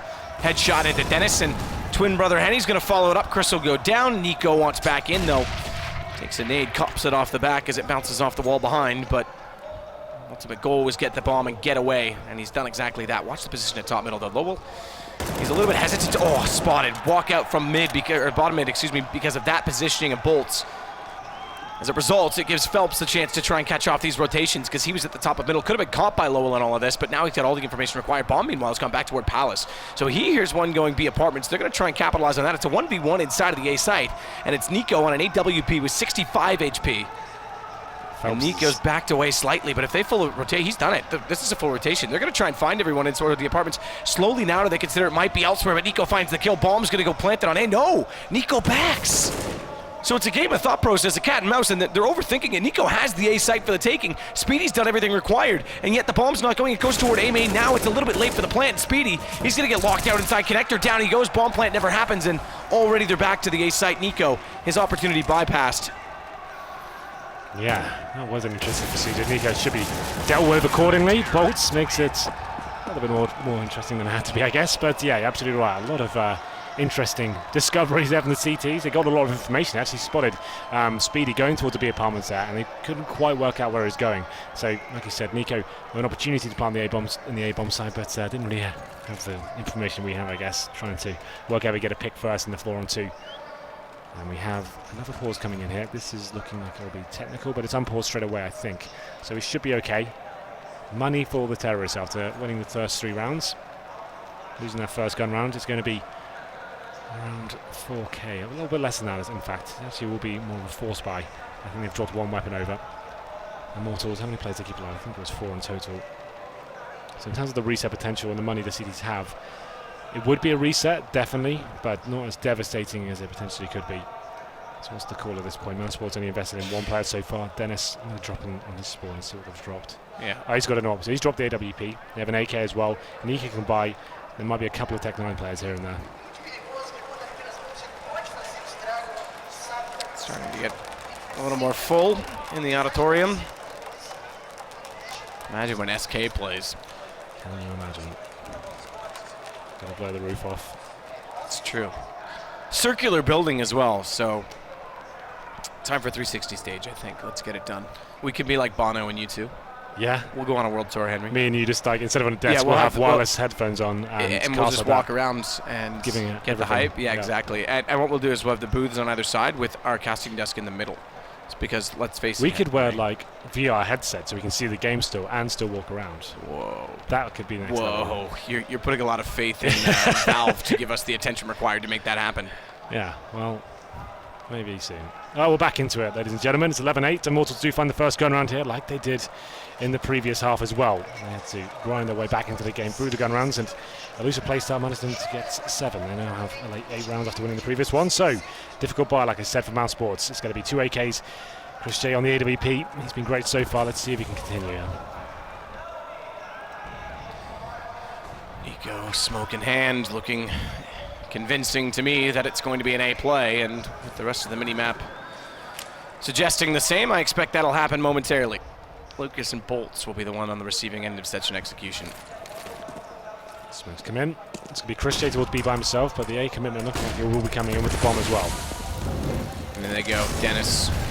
AK drawn, goes back to the Molotov, wants to clear out underneath the shadow. It's reverse fire that Lucas, actually it's in fire, not reverse fire, that Lucas wants to play. They try and go for the peak, spots one coming in from A-Man, goes for the bomb, but can't find it. It's on the outside of the triple, does get there in time after the post plant, but Nico's got the gun drawn back. And down goes Lucas. Immortals on 8 rounds, Mousesports on 11, a very important one for the landscape, and money in this game as Lowell's only on a Tech 9, keep in mind, for Mousesports. If they don't pick this up, they're back to a very unfortuitous situation, and they're down a man already.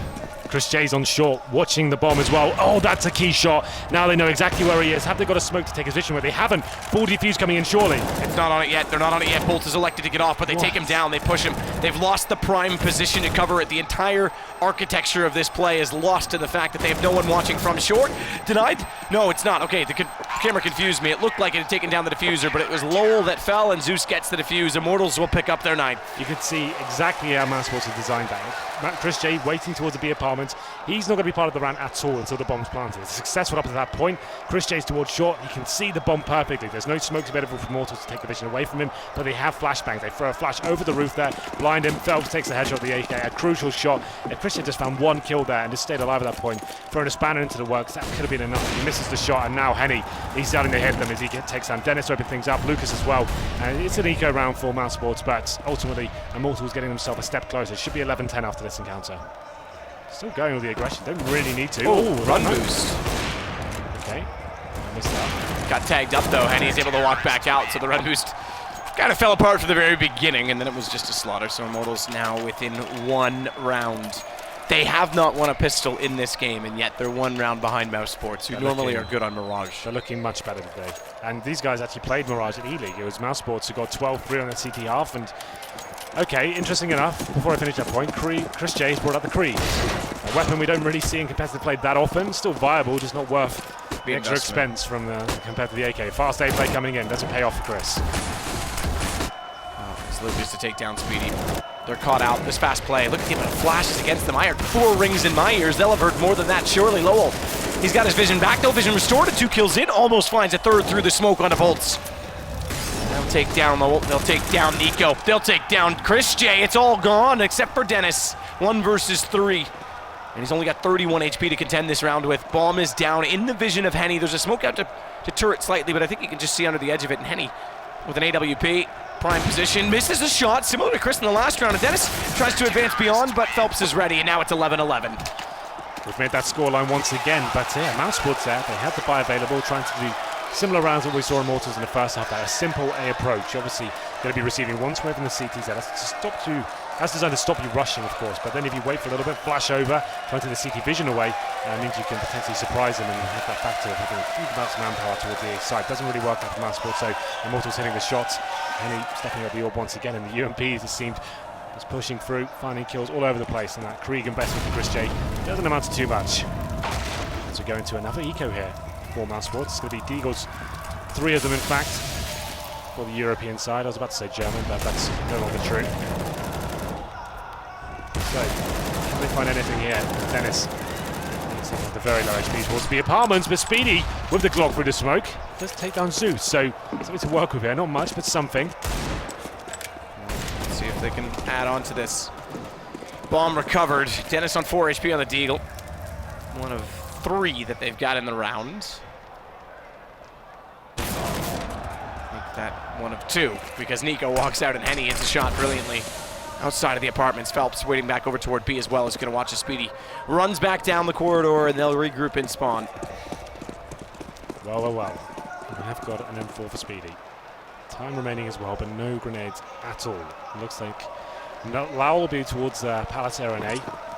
His options right now, does he try and sell that him himself and the rest of the teammates towards that side of the map and show himself and maybe get taken down, or does he wait until his teammates show themselves a B and he tries to take down a kill on the rotations from the CTs there? Let's see what he decides to do. Looks like it'll be the former as he shows from Palace at this point, trying to find the first shot. Spots player on the ticket booth, nails it as well, takes down Henny. That's an awful obtained, but the action's happening towards B at this point. It is indeed. Phelps already with 1, a second as well. Speedy falls, knows that Chris J's gone inside of the site, hasn't found him yet, but now he will. Down he goes, it's left to just Lowell. He's got an AWP and he's got 3 to find. He's all the way over on the A side, he's already saving it. He's got to be careful about this save. There's still 1 at jungle, but doesn't get out in time. Bolts just spot him up. Just stay alive. Did he miss this? He gets the kill, but definitely not worth it. I guess, like, look at the money Immortals have got. They've got like close to 13k on each player. Like, had he died there for whatever reason, been massive. You don't get much kill roll from North at all. So yeah, regardless, he stays alive. He's maybe getting a bit ahead of himself. Anyway, it's going to be a nice fall by here for Mousesports after losing now 5 in a row, Matt. After winning the pistol, they have not picked up a single gun round yet. Maximum loss bonus. Yeah, it's struggled. And this is Immortals in front of a home crowd looking much more lively than the entirety of the first 2 days. Chris fast to Palace, catches Henny off though, who thought he had the position and the timing to get there and get the jump, but Chris is well aware and takes him down. That's brilliant. Double orb set up. Oh no, okay. They're just going to be hiding the secondary orb, it seems. And Speedy finds another frag here. Just holding up for the aggression. It seems Immortals have changed their pace up. They've been playing quite a default game so far. Zeus finds one in return. They were trying to push pretty much every position at that point. Palace, Bia Palmas as well, showing presence in mid. Trying to get those first kills and fall back. Unfortunately for the CTs though, it's actually worked against them. They've got the man disadvantage now. There's a player pushing towards the A round. That will be Lucas. Trying to find a frag in return. He's undetected for now, but you can see Lau, he's actually waiting in the Palace area, seeing if he can catch any more CTs out here. So Mousesports can justify slowing things right down. They have a minute remaining as well. All the utility required for an execution. Flashbangs across the board, smokes, molotovs as well. So at this point, it's getting some map control towards mid. Allow Chris J to spot towards some key angles at this point and see whether he can find another frag. Chris getting to the corner at Catwalk with the AWP. Suss out exactly what's going on in that direction of the map, but Nico's finally got a kill onto Bolts. It's down to just Lucas and Zeus. Last chance to fight back, and as you say, it could be the first gun round for Mousesports in this half. Keep in mind, reset does become a possibility, so 4 players alive at this point in time. Zeus making a chance to make that last lovely shot from Chris on the repeat. Gets tagged at 12, but now he doesn't need to re-engage. He can let Lowell and Dennis potentially do the work as they're the high HP players. Nico's obviously going to still be aggressive toward the site, has bomb as well, so needs to be. But it's just one to find. It's in toward Palace. No one looking that direction just yet. No, I take that back. Dennis is watching it from the stairwell. Now they all turn their focus that direction. Yeah.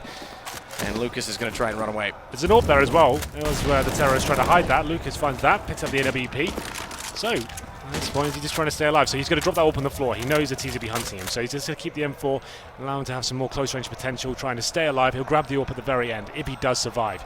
Doesn't look like Mousesports will be challenging this too heavily. Is he going for this? Oh my god, this could actually work. He goes for a full defuse right now. It could actually happen. This is unbelievable. Oh, he's got shot up. Chris has got vision on him. Gets the shot on him. But watch out, Nico's still coming in. There's a chance he's going to hold it down. 2 seconds. That would have been huge. Okay. If he had gone to the left side of the box, he may have been able to bypass Chris J, but even then I think Nico would have had vision from A main, so I don't think it was entirely possible, but that was too close. Way too close. Wow. Maybe Mousesports need to take a pause at that point, just to allow... Catch your breath? Yeah, right?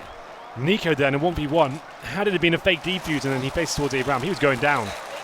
So then, after what looked like a saved AWP towards Palace, almost comes into a round where that would have been such a sick round and potentially been the game as well. But Mousesports managed to win it. That's going to dent their economy tremendously.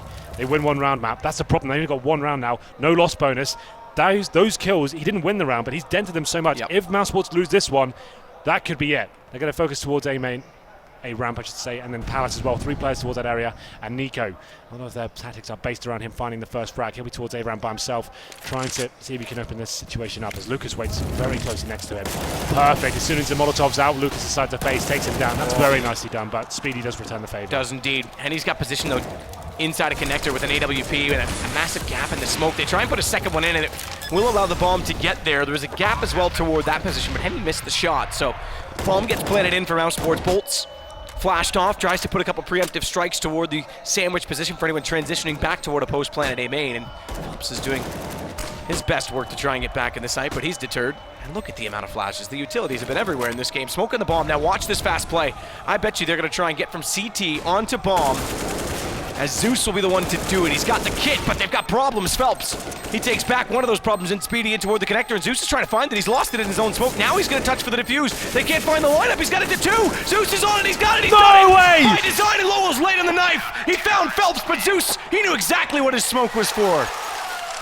That's crazy. Immortals look so far removed from that. Yes, there's a smoke on the bomb, but still, yeah, Nico taking a pause. This is where they get... I was about to say a naughty word there, Matt, but there's shouting at this point. Tilted. Tilted, yeah. It was a British expression I was going to use that wouldn't have been appropriate. But yes, we did say that was a huge round for Mousesports at that point. Now only getting $1,400. Yes, they get the loss bonuses and the bomb bonus as well. But that's so big. They did so much good work getting to the side. They had a huge advantage. Oh my lord, Speedy as well. He came from connector. He's locked it down.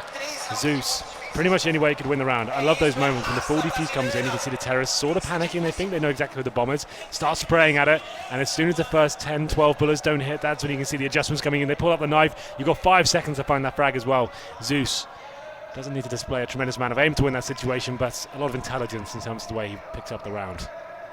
13-12. Immortals now continuing it. There's the replay on the screen. I wish you could see it from a T point of view and see how close it is. Oh god, Lau. They're the most frustrating ones to lose as well. Nico, known to be a very passionate soul when it comes to those sort of situations. I'm sorry he's giving them a piece of his mind, we should say. Yeah, he definitely will. I don't think he'll hold back in this situation. Look at the stage. Ripped away by Immortals right now. Lowell's going to head toward mid early on. AK-47 in hand. In fact, they all are going toward mid, with the exception of one. That's Nico. Smokes out late from the CTs, but timely. Just in time. I shouldn't say late. They got there just as they got to the bottom of connector. Good pickup from Dennis, though, to take down Phelps. It's a start for Mousesports. Zeus is going to pop a nade down to 81 HP, and a lovely shot from Lowell.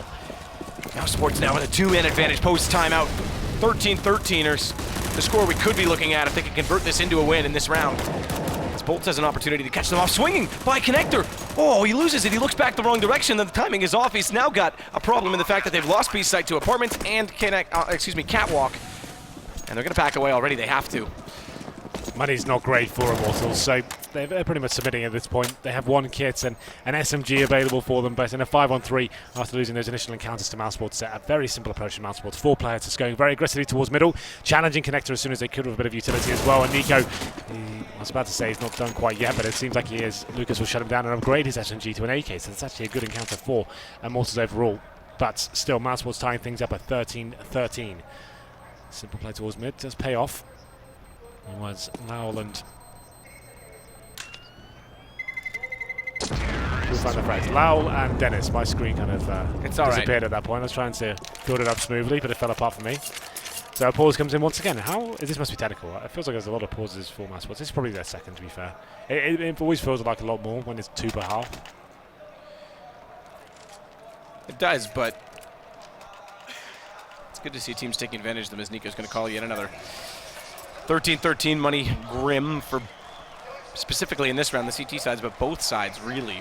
If you consider that if Immortals can pick this up, Mousesports won't have much to contest with in the following. Nico's going to buy back out. There's going to be no AWPs in this entirety round, in the entirety of this round. I didn't need one last round. They just rushed towards middle, focused on connector, and won the duel. So maybe they're going with this looter style now, just choosing areas to swarm and sticking as a unit and allowing players like Lowell and Nico to do impressive work here. They're both on 23 frags so far, so doing a great job in terms of fragging together. Nico, though, he's got $3,600 remaining. Hasn't bought any nades just yet. Finally, the investment comes in, so the unpause will come in. No orbs, like you said. No orbs on either side. The money definitely some of the struggle now for Immortals. Still anyone's game here. This is a big round, though. Certainly favours the terrorists. They've got 5 rifles. Not the same story for Immortals here. 1 AK, 2 M4s. And Zeus, he picks up a Mag 7. Last minute decision. And Henny just on the 5-7. What's the play? Do we go aggressive to the CTs? We try and push B apartments? Something has to happen. He can't really defend a full execution at this point. Spraying through the smoke in middle. That was Bolts, but doesn't get anything for it. Not at all. Molotov was extinguished immediately, so we could have stayed in that position, but doesn't. Goes back closer to the site. Flash down to the underpass for Lower to try and peek toward middle and start to potentially work in that direction. There's no one down there. Smack towards the window in middle from the A side of the map as well. So players coming from underpasses. Will be an A split eventually. Dennis and Lau will be coming from the connector. You can see the bomb still at A ramp as well. They have got smokes to work with. I said it'll be difficult for the CD to defend a full execution at this point. Let's see if it works out as Henny's waiting for them. Actually hiding connector. Perfect position. They find the first frag as well. Lau's got to step up here, but removed by his own smoke. Henny finds him. There it is. Man advantage heavily for Immortals now as Nico goes down to 27 HP as well. Chris J drops. It's a good setup. It's 2 to find. Nico's down. Speedy stuck in shadow, and Rather caught from Shadow as he came back around as I got confused as we snapped over, but either way it's Lucas down, and this is going to be 14 for Immortals. As we said, money's not amazing on the T side. They can't afford to buy into it, but only just. And Speedy and Nico will be limited tremendously if they do, and they're going to go for it. They know as well that Immortals are still low, so might as well try and break them while you can. Go 14-14, have a chance at map point. Absolutely, but they lose a round. It's obviously going to be match point for Immortals, and then no money left for Mousesports. So this is pretty much it now. We need to step up in this round. Now the boot is on the other foot. It's going to be 3 AKs for Mousesports, 2 pistols as well. Beg your pardon, Nico has got that SMG, the UMP, but he's seen so fantastic that so far. Maybe that's not a problem. Full A execution coming in. All 5 players will be committing. No contact play this time. Smokes in, flashes over. Need to find that first frag. Trying to find that first frag. Lucas is positioned though. Snack back to the box. He's got 2, making another, a third in the round as Chris J falls and sneaks in. Out of ammo, can't take Nico, but onto the pistol he certainly will. And that's going to be map point for Immortals. Absolutely, like I just said as well. Lost bonus, only going to be the second stage as well. $1,900 per player. Mousesports clutching at straws at that point. When you do have lesser weapons, you can normally go for those executes, try and have the tech lines, run through the smokes and the flashbangs as well. They don't even get out of the choke points at that point. That's Palace, locked down by Lucas. 4 kills in total, 3 with the M4, pulls out the USB to finish it off as well. So last round potentially here. Just pistols across the board for Mousesports after such a great start to the tournament and such a shocking one for Immortals. We said, Matt, the romance of the stage could bring them to life, and so far it's proven to do so. 1 away from taking their first victory here at ESL Pro League.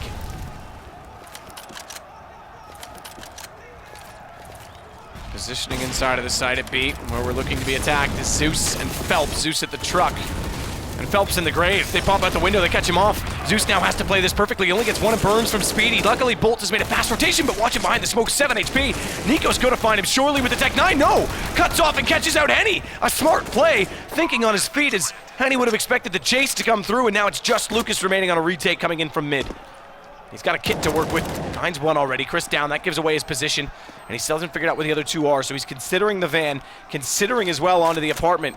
Low HP on both Nico and Speedy. Nico shows Speedy as well. Oh, the transfer's not quite there for Lucas. That would have been incredible. Well then, it's the Tech 9s across the board for Mousesports. Keeps the dream alive for now. Those players, though, once again, like I said, Immortals don't win the round, but he does so much damage on the attempts to win the round. He takes a lot of money away from Mousesports. I think they recovered with an AWP. It was Nico. A ballsy face from the kitchen there. And he had gone down with that spray transfer, considering his low HP as well. That could have been it. GG. Final round comes in here. We've gone the full distance. 2 AWPs for Immortals and 1 M4, 2 pistols. They'll be looking for that first frag. It's Chris J. He lines up defensively towards the apartments, nails a shot as well. That's Phelps going down. One of the AWPs dropped for the CTs. 5 on 4 now, lots of time to play with. Can readjust themselves, and we'll see what the next player is coming from Mousesports here. Still have the utility to work with as well. Looking likely for overtime at the moment, considering that build-up. Let's see what happens here as Chris J waits for another towards mid.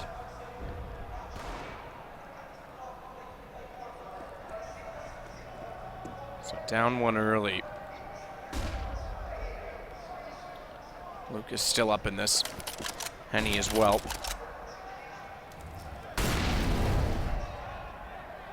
Looking increasingly to be on the B site. In fact, I would say that's a foregone conclusion at this point in time. So who's going to be the first to rotate? Bolts and Zeus inside the site, just Bolt's at position. One's past him, he's not elected to watch it. It's Dennis that gets the shot, but he's got bench, and he's got an opening because so far on the side is his teammates that they've given it up. That's going to drop the bomb. Bolt's his position and not taking the first shot, catches off Mousesports, but Dennis puts him back down immediately after, and Henny, well, Henny, time to go deep inside the site. Lucas trying to slip in the back with the deagle in hand. Chris J's got position, but not, I don't think, looking in this direction. In fact, not at all. He's looking toward Catwalk, scoped in. This should be an easy shot, and it is. Lucas has it down. Now Henny's got an opportunity. And he's going to find another Lucas. Oh, low HP, can't find it all the way down. Dennis on 16. He's got a chance still with the deagle. Henny, though, takes down Nico, and now the twins go to work. 10 seconds. Dennis has got 10 seconds. You're exactly right. Has to plant the bomb. He's left in the open to do it. Down to 6. Rotates around. He might catch one off in this, but they've evaded him inside the smoke. 3 seconds now. It's going to be over. Immortals are going to pick it up, and the twins will take back the site. Why is Chris J not watching the apartments? They've taken their time to get the bomb up. They're being calculated. Chris J is focusing towards window. Tunnel vision there. He loses the round for them. He's exposed as well. Great job from Lucas to find the deagle headshot, but still, Chris J's got to be aware that's a possibility, surely. Just that one mistake in the 3-on-2 against an AWP and a deagle there. cost Mousesports the game. That's a little bit shocking to finish things off. I thought it was almost certainly going to overtime at that point, but Immortals, you've got to appreciate the passion here, stepping up in front of the crowd. Shocking so far in terms of the group stages, but here we go. You can see what it means to them to find their first victory. Absolutely, and maybe the crowd is what they needed, because they were, I would say, the Liquid's up there. They've given them a run for this title, but the most lackluster team in our group stage, so now they're having fun. Maybe that'll invigorate them, and they do play Liquid next, oddly enough, in about, I think, an hour's time. There's one game in between. Oh, wow. Interesting thought that obviously Liquid cannot advance, but gives Immortals a chance to pick up a second win. It would bring them to 2-2. Which is then a possibility, right? Depending on the outcomes. Exactly. It depends on the other teams at that point in time. They need a little bit of luck in that sense, but it definitely becomes possible as Bolts is going to make his way over to Bia on the stage, and in a moment's time we'll jump in with them. I'm sure they've got lots to say. Remember, Bolts joining in this team from formerly being on Luminosity. I think he's really come into his own on this lineup, and everyone today I think had moments of brilliance, including Zeus with a smoke diffuse. That was quite nice. Yeah, he didn't have much fragging potential there. Chris J, he's the player. He didn't watch the apartments. That's what fell apart. Didn't watch the apartments, and keep in mind when they had that play designed with him coming out of B late with the AWP, Bomb was playing. He missed 2 shots that were very crucial. But with that said, I'm sure the desk will break all of that down. First, we've got to hear from Bolts. He's with Bia.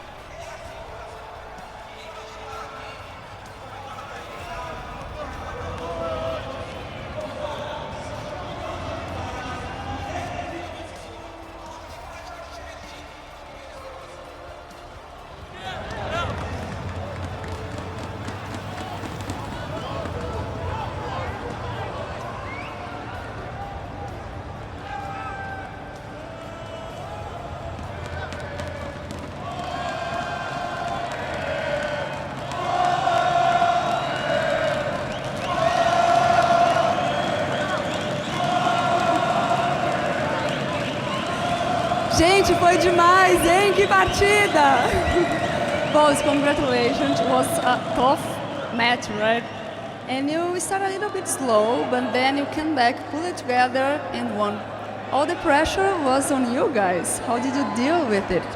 Você pode falar em português para mim?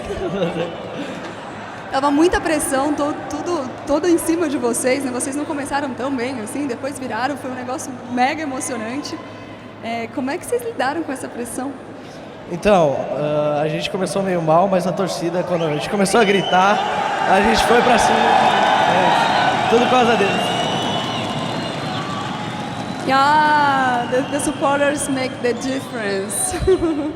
And that's what I'm gonna say. It's the opening match, so I wanna ask how important the support will be. So, para você, a coisa mais importante, vocês conseguem realmente escutar o que eles estão falando lá? Porque assim, aqui a gente ouve, é demais a emoção deles, mas vocês com os fones, com os abafadores, vocês conseguem ouvir e isso traz alguma coisa para o jogo efetivamente? A gente não escuta muito as palavras, mas o grito, na hora que a gente vence o round, a gente escuta tudo. Isso motiva a gente mais. E agora vocês têm que, além de ganhar próximo de vocês precisam torcer também contra, né, outra equipe. Como é que é não depender só de vocês para seguir adiante? A gente começou muito mal no campeonato, mas agora a gente acredita que a gente pode ganhar do Liquid e torcer para a torcida, torcer para o Envias contra o Mouse também e a gente passar aí de grupo. Certeza que eles vão, né, pessoal? Muito bom, obrigada, parabéns mais uma vez. E bora pro próximo jogo. Alex, the supporters make the difference here for the guys from Immortals. That's what both said. The supporters make the difference. Thank you very much. That was Bia and Bolts. It's quite nice to say. Bia and Bolts. Either way. Sorry, I'm a weirdo. Either way, that is going to be Immortals picking it up. You guys, you doubted them. The casters, the desk, Immortals overcome the odds, and it was apparently the audience that pushed them over that. Listen, Alex, I've been through a lot of things in my days. You know, as we all know, it's been rough. But I think actually Mouse will be the death of me. I think they will be the end of me. Because the way they lose some of these games, it's just mind-blowing. It's just mind-blowing. You win both pistols still, and in the end end up losing up the game. Well, I mean, it came down to a lot of those. We mentioned that Mousesports was a team that would start to kind of crumble in the pressure, and we saw it a couple times. I mean, Lucas almost somehow turns that round where he was going to save an AWP and do a ninja defeat. He almost does that. Then you have the Zeus defuse in the smoke, and you have missing watching the flank on that very last round. There's a lot of very small mistakes, and you could see, I mean, there's just some rounds they give up, and then you can hear the crowd get into it, and that's what we mentioned might cause Mousesports just tip over, was this crowd. Well, I mean, it did come down to one round in particular, right? Mr. Chris J not watching that That perfectly depicts Mousesports in high-pressure situations. So they're in a 3v2. They know that one player is in kitchen already, Henny with the op, and they have two players down in the bomb site. And instead of one, why is he watching Cat from here and not B apps? It has to be, like, the only thing I can figure is him having a missed call from someone else saying that the other player is coming up Cat. Maybe from the player who is short, he called it that he heard a player in Cat and not B apps, so Chris J is focused on it. Why is no one planting the bomb here? Like, there's so many things going wrong in this round, and like this is like, I mean, this is Dennis there's nothing he can do at this point. The round was lost before that.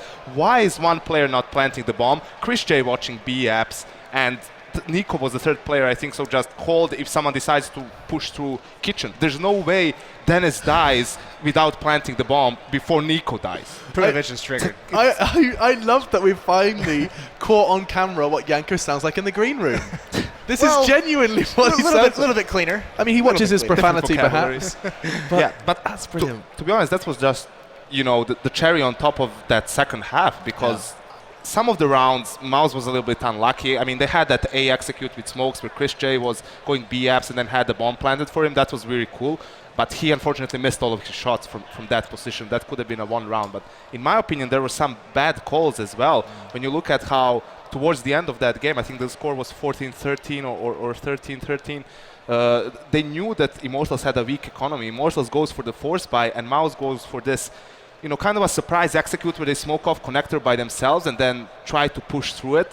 Immortals with a great read, having two players playing in that area. So a lot of things going wrong for Mousesports towards the end. Yeah, and well, this was also, I mean, you have to say, we called out a lot of, we mentioned that Immortals knows how to play these maps. It comes down to underperformance definitely from some of their star players. We focused in the pregame on Henny, but Bolts has been very quiet as well. In October, this was only his second positive rated LAN game out of like 8 games in October that he's had. So, I mean, for him to have the performance that he did, that's incredible in front of the home crowd. But, I mean, he put up big numbers. I won't say Henny had a great game, but he had impact. He had a good game. He was definitely present in the server for the first time this event. I mean, it's always we always say how when a team wins both pistols, it's much easier to win the game. Immortals managed to come back after losing both pistols. Imagine if they had a stronger start and had more to work with. But I don't know. I don't know if I'm being objective here, but I really do feel that Mouse, like, they had a lot of rounds in which they had advantages and they were just throwing them away. First gun round even, 5v3. Yeah, Nico gets the 2 kills with the UMP. He goes top mid. Then there was that weird force buy where he buys a UMP instantly. The second half, they were going A all the time. I don't know if that's something they were, you know, looking at how Immortals play Mirage. Maybe they figured that's where they are at their weakest. But you could see as soon as they start switching, going for mid control, then towards B, that's where they had success in the end. Well, Group A is starting to get a little bit more interesting, given that Mousesports have conceded that making mistakes on this grand stage. Immortals, they rely on a whole lot of different results to go their way, and if you want to understand exactly how Group A does look currently and how Immortals' chances are of getting to the playoffs, you can use an application on your smartphone called The Score Esports. You may have heard of it. It enables you to keep track of everything that's going down, not only in this tournament, not only in this game, Dota and League of Legends there as well, so you can go ahead and check that out on iOS and Android. Right, we are going to be taking a swift break, and when we do come back, it's going to be our second best of one of the day. The Brazilian crowd will have to choose a favourite for this one, as it's going to be Optic Gaming versus Envy. We're going to be talking all about that after our break.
Mountain Dew League, is definitely the biggest thing that's giving us exposure. And that's basically what this kind of league does. It just promotes growth in smaller teams, and you can really make a name for yourself. We definitely have a possibility to raise some eyebrows, and people are going to be surprised.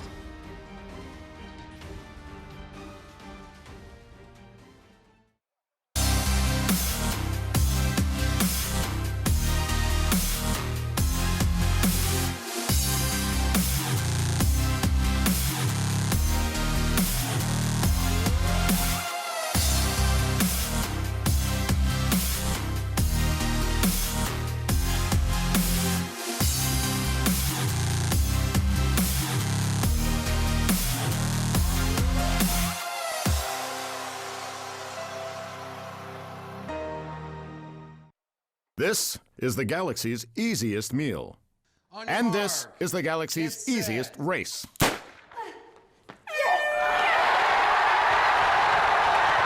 Silent, the galaxy's easiest meal.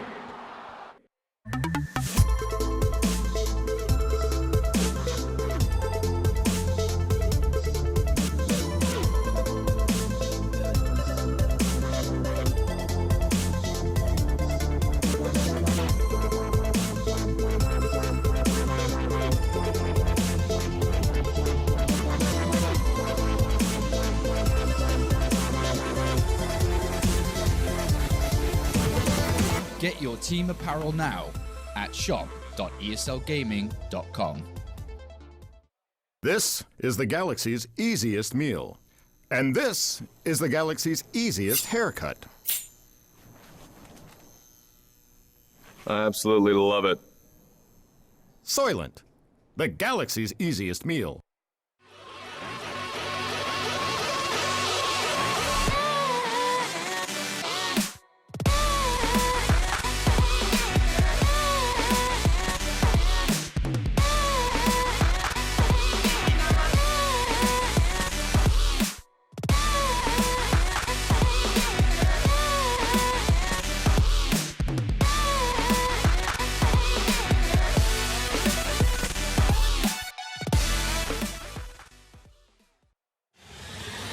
He's going to get the one kill in that bomb. Can't be planted inside. FNX has to stay up. Oh, he gets the triple FNX. Oh my god, what a way to win that round. They don't have a smoke, so this orb is still. Oh, love that.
part by Soylent, Xfinity, Logitech G, Pay Safeguard, The Score Esports, Mountain Dew, and ESEA.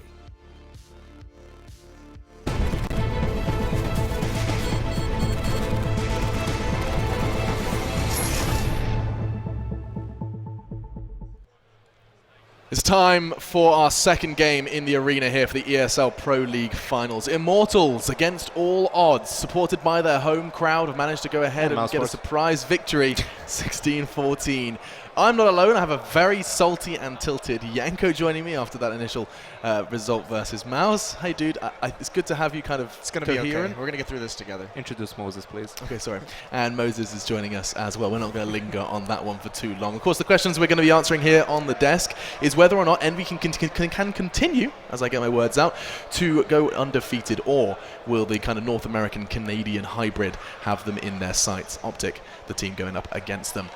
Jason, I'm going to start with you. You are our resident North American. You've been watching a whole lot more Optic than we have recently, and I think for a lot of people that perhaps are unaware, these guys seem to be really rising through the North American ranks to a point now where it's consistent. I think we've gotten to the point also now where you can confidently say they're better than Liquid. They're definitely the second best team in North America behind Cloud9 at the moment, and even that seems up for grabs at times. But this is a team that surprisingly kind of crept up with some of the roster changes they've had. Mixwell coming in was obviously the first step they took in the right direction of massive improvement, and then Tarek being introduced to the lineup was the next thing that's kind of put them over the hump. And now they have a series of phenomenal BO1 wins over European teams, over top teams. Just recently, Immortals in this event. I mean, Australis, G2, they beat these teams in the past. Close game against VP as well. So there's a lot of talent on this team, and it's always been a question of, is that talent going to ever reach its potential? Rush is a guy who can still grow more. Tarek is looking better than he ever did in CLG. So they're at a very high point. They don't do anything crazy strategically or tactically, but they just are just rock steady. They just seem to be just winning all their fights right now. Interestingly enough, just as you said that about they don't do anything particularly crazy with their strategy, I remember Yanko just identifying, we were watching them play on Cash, and you said they have literally copied NIP's playbook. Yeah, but maybe not from start to finish, but at least a lot of it resembles what NIP likes to do on the map. The anti-ecos with a lot of Molotovs, the executes with a lot of smokes towards the A-bomb side. Sometimes it's done as a fake. Pressure towards checkers, which is all fundamentally sound. No reason why not to do it, right? If it works, but why not copy? Looking at others just looks so bored in this picture. Oh God, he does. Looks so bored to be here. There you go. Now he's got a smile. Yeah, now on his face. now he's happy. That's better. He's on stage this time. Yeah. Now, I mean, Tarek is probably one of the more recognized names. You would of course talk about Rush, Naf, and Stanislaw as these three that have got now. Would you suggest that this is the best team that they have been in historically? Oh yeah, absolutely. This is definitely without question, without shadow of a doubt. Yep. Even in some of the previous lineups, I mean, this is why it's so surprising. I think that this kind of Optic lineup, because that core has been on such a roster that is just kind of been in the mediocrity in the North American scene for so long, and then all of a sudden they add a couple players and they've just started shooting up the ranks, and they've looked much better internationally. So just a couple small changes have made everyone feel a little bit more comfortable in their role. Stanislaw, obviously, I've talked him up a lot as just one of those players who's very good fundamentally. He's not going to blow your mind with any crazy plays like Tarek will do or like Mixwell will do, but or Fallen. He blows minds. Yeah, I know he does blow you a lot. This is also where Stanislaw can he's just so good in his position on this map and the role that he has. Indeed, and of course going up against them it is Envy, a team with a much different and much more checkered past. Optic, we're saying this is the best team they've ever been on, and every single member here, perhaps bar the new addition Sixer, has got such a history within the game. Kenny S, Happy, Apex, and NBK. Stars in their own right, and now they're looking to go ahead and finish top of the table. 2-0 so far. They've managed to overcome both Immortals and their second adversary, I believe, I've completely skimmed on it, Liquid. So far, Immortals and Liquid have fallen to Envy. This is... what? Nothing. I was just going to say that this is probably going to be their biggest test, actually, so far.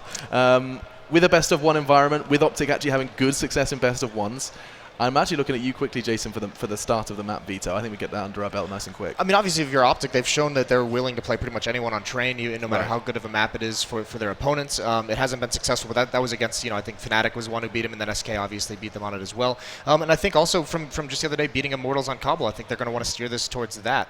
I don't think either of these teams particularly want to play Nuke. I think Optic, if I'm them, I'm avoiding Dust 2 against Envy. So, I mean, I think I am trying to steal it towards Cobble or train for sure. Well, Envy were having none of that, immediately stopping that train in its tracks, pun intended. Dust 2, Optic were the first to remove, and actually Overpass was Envy's second. Yanko, this is making a lot of sense to you? Yeah, definitely. I feel that Cobble is a great middle ground for both teams. I don't really see why Envy would veto it and play something else out of the remaining maps, so I think it's pretty much a set deal. A done deal. Yeah, I think we can show the rest of it, perhaps.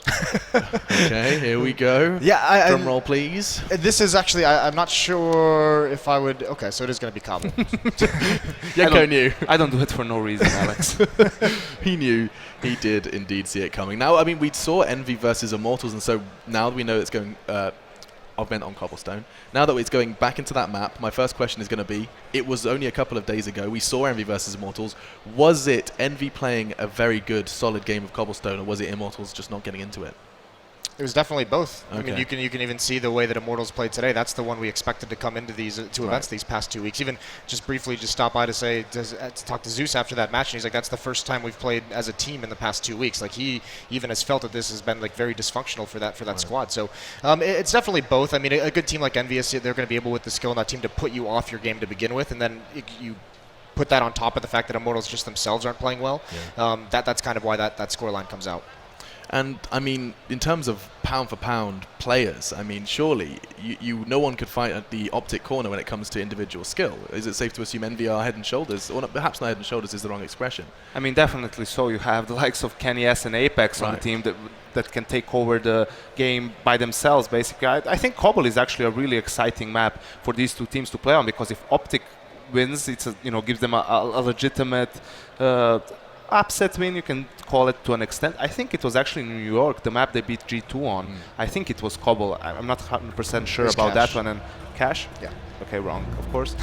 Envious, on the other hand, they did defeat both Liquid and Immortals, but seeing how Immortals played up until today, that's not really something impressive. They have been looking solid, so them beating Optic here, who has been looking solid as well, will definitely, give us a better idea of where NVS is right now as a team. And also, let's not forget that the way in which Optic managed to pick up the wins that they currently have under their belt, 2-1, their adversaries, I think it was, let me get this out, I think they got 6 rounds, yeah, so their opponents got 6 rounds in 2 maps versus Optic. That was the form in which we saw them on, a 16-2 and a 16-4. That is how maths works. I just want to kind of clarify that we are by no means saying this is going to be a stomping. Yes, the individual skill may favor Envy, but we also said that Optic aren't doing anything flashy in the strats. So where would an Optic win come? It's going to come from... I mean, have to think about that one. Yeah, please, let me... Give me a moment, boys. Yeah, let the cons turn. I think Tarek yesterday showed a great game. I mentioned on the desk that I thought that was one of the better games he played in terms of, within his role with the impact that he was providing to his team. It's going to come from someone like him. Okay. I think the big question has got to be who's going to be the opper. Because this is going to be my question every time Optic enters the server, because they don't have a primary opper. They have 3 players who are willing to pick it up and be kind of that secondary opper. And I don't know how well it's going to work against someone like Kenny. That's actually a very good question. Who will be the counterpart on the other side of the server to Kenny S? Someone has to stop him. We'll find out, though. Someone has to stop these two. It's going to be time to talk to our casters about their predictions coming into our second game. I left my credentials tag on. I realized it literally as he threw it to me. It looks nice. It's fine. You put it on. You look nice. Thank you. Thank you. Well, then, Matthew. Optic Gaming, that's my prediction. Cool. Yeah, a team that has stolen my heart recently. I don't get to watch them that much, but I feel like every time I do, they seem to impress me more and more. I think Tarek's in great form right now. Stanistor impressed me throughout the tournament. The thing is, though, both these teams have played lackluster rosters in terms of Liquid and Immortals, both been pretty flat this tournament. This is the real test for Optic. Can they go toe-to-toe with the likes of Envious? I think Envious, in terms of skill ceiling, beat them across the board, but Optic, they're known to be the giant slayers. We've seen it before in the last Pro League. Can they do it again? Well, and that's the thing, and in this tournament, they've looked even more convincing in my opinion. I think that they've definitely stepped into their own with this lineup. I think Tarek's brought on something that they didn't have, a little bit more firepower. Stanislaw as well is pretty solid, but I think Rush has to step up tremendously against these guys. It's going to be a great game. There's no question about it. Envy's back in form. And on paper, again, yes, they should take it. But I've got a feeling, a sneaking suspicion that Optic is going to be... Let's go with Optic then. Catching them off. Optic's going to do it, boys. Back to you. Okay. Henry G and Sadakist. The two cuties have gone Optic. They've gone rogue. Matt's finally happy to have a team that has like a massive amount of Canadians in it. You can just see it. Good to see someone put a leash on Matt as well. I love how the first thing is like, okay, casters, let's hear what they've got to say. Matt's just like, yeah, I left my tag on. Guess I can talk to you about my predictions then. Either way, we love them. We'll be getting back to them in just a second, but first we have to be asking what these guys are saying. The casters went Optic. They're having faith that Envy will have that drop and inform that we've seen them this inconsistency that's been a tag that's been plaguing the French for a while. Yanko, what are you saying though? I'm going with Envy as they look really strong, look like they have their confidence back, going back to their old playing system and old roles. So I think just the pace that they're going to show early on this map is something that Optic will not be able to deal with. It's time to see. Yeah, I mean, Optic fans don't really like me because I still haven't given a lot of credence to Optic, but I'm going to take Envy as well. I was so impressed with their defense on the B bomb set on this map the other day. And yeah. COD fans around the world be like... Listen, unless they pull a Mousesports, I think Envy's going to take this. Unless they pull a Mousesports. Well, Too that's soon. great. Too Real soon. soon. The wound is still fresh. Yanko is still incredibly salty, and we're going to go ahead and have some food, and we'll shake Yanko on top of our chips. Right, let's go ahead and take a very short break before we jump into the casting once again. It is our second here in the arena for the ESL Pro League Finals. Optic and Envy, and it does look like the caster and the analyst desk have got split opinions about this one.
ESL Pro League is brought to you in part by Soylent, Xfinity, Logitech G, Pay Safeguard, The Score Esports, Mountain Dew, and ESEA.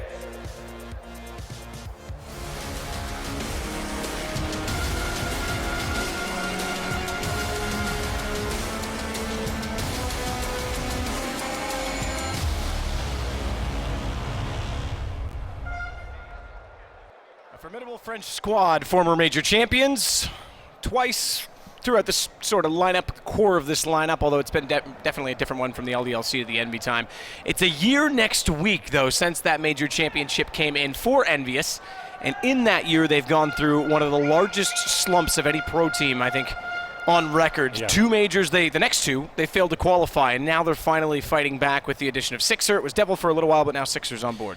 Yeah, what a fall from grace that was. Probably the most notable in the entirety of CSGO, I'd say. Going up against plucky North Americans, a couple of Canadians there as well. And A couple of Canadians there as well. You like that? I do. Yeah, it's good, isn't it? It is a nice flag they use in-game. There's one of them there. But no, the thing is, we're going on to Cobblestone.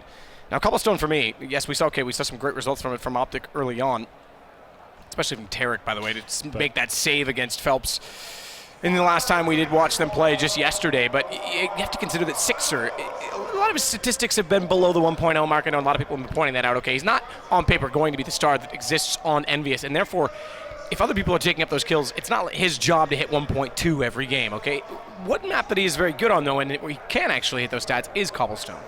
Yeah, that's actually one of his best maps, I think, for Envious overall. Great at the B defense. Always so good for 1 or 2 frags when they're coming towards that site. We've got Optic on your screen right now. It's going to be Stanislaw running through the tactics. He's got the papers out. Do you reckon that's counter-strat, some notes on Envious, or whether they're just running over their set pieces and working out with the game plan itself? It's even a workout, I don't think, from the body language, perhaps. It's just giving them a little bit of a rundown here. Cobble, to be fair, let's look at the games both these teams have played. They've both played the same opposition. We've played Liquid, Immortals, both teams looking very poor this event until today, obviously, with Immortals actually showing up and beating Mousesports. That's a turn out for the books. Don't think anyone saw that coming. So it's difficult to really gauge who's on top of this one. Both had very similar scorelines against them. Both played Cobble as well. Tarek looked fantastic on Cobble. Stanislaw looked amazing on Train. Mixwell was doing very good with the AWPing as well, but that's, as Moses pointed out, they don't really seem to have a consistent AWPing. It seems to be changing map to map, round to round. Yeah. You've got 3 players that are happy to do it.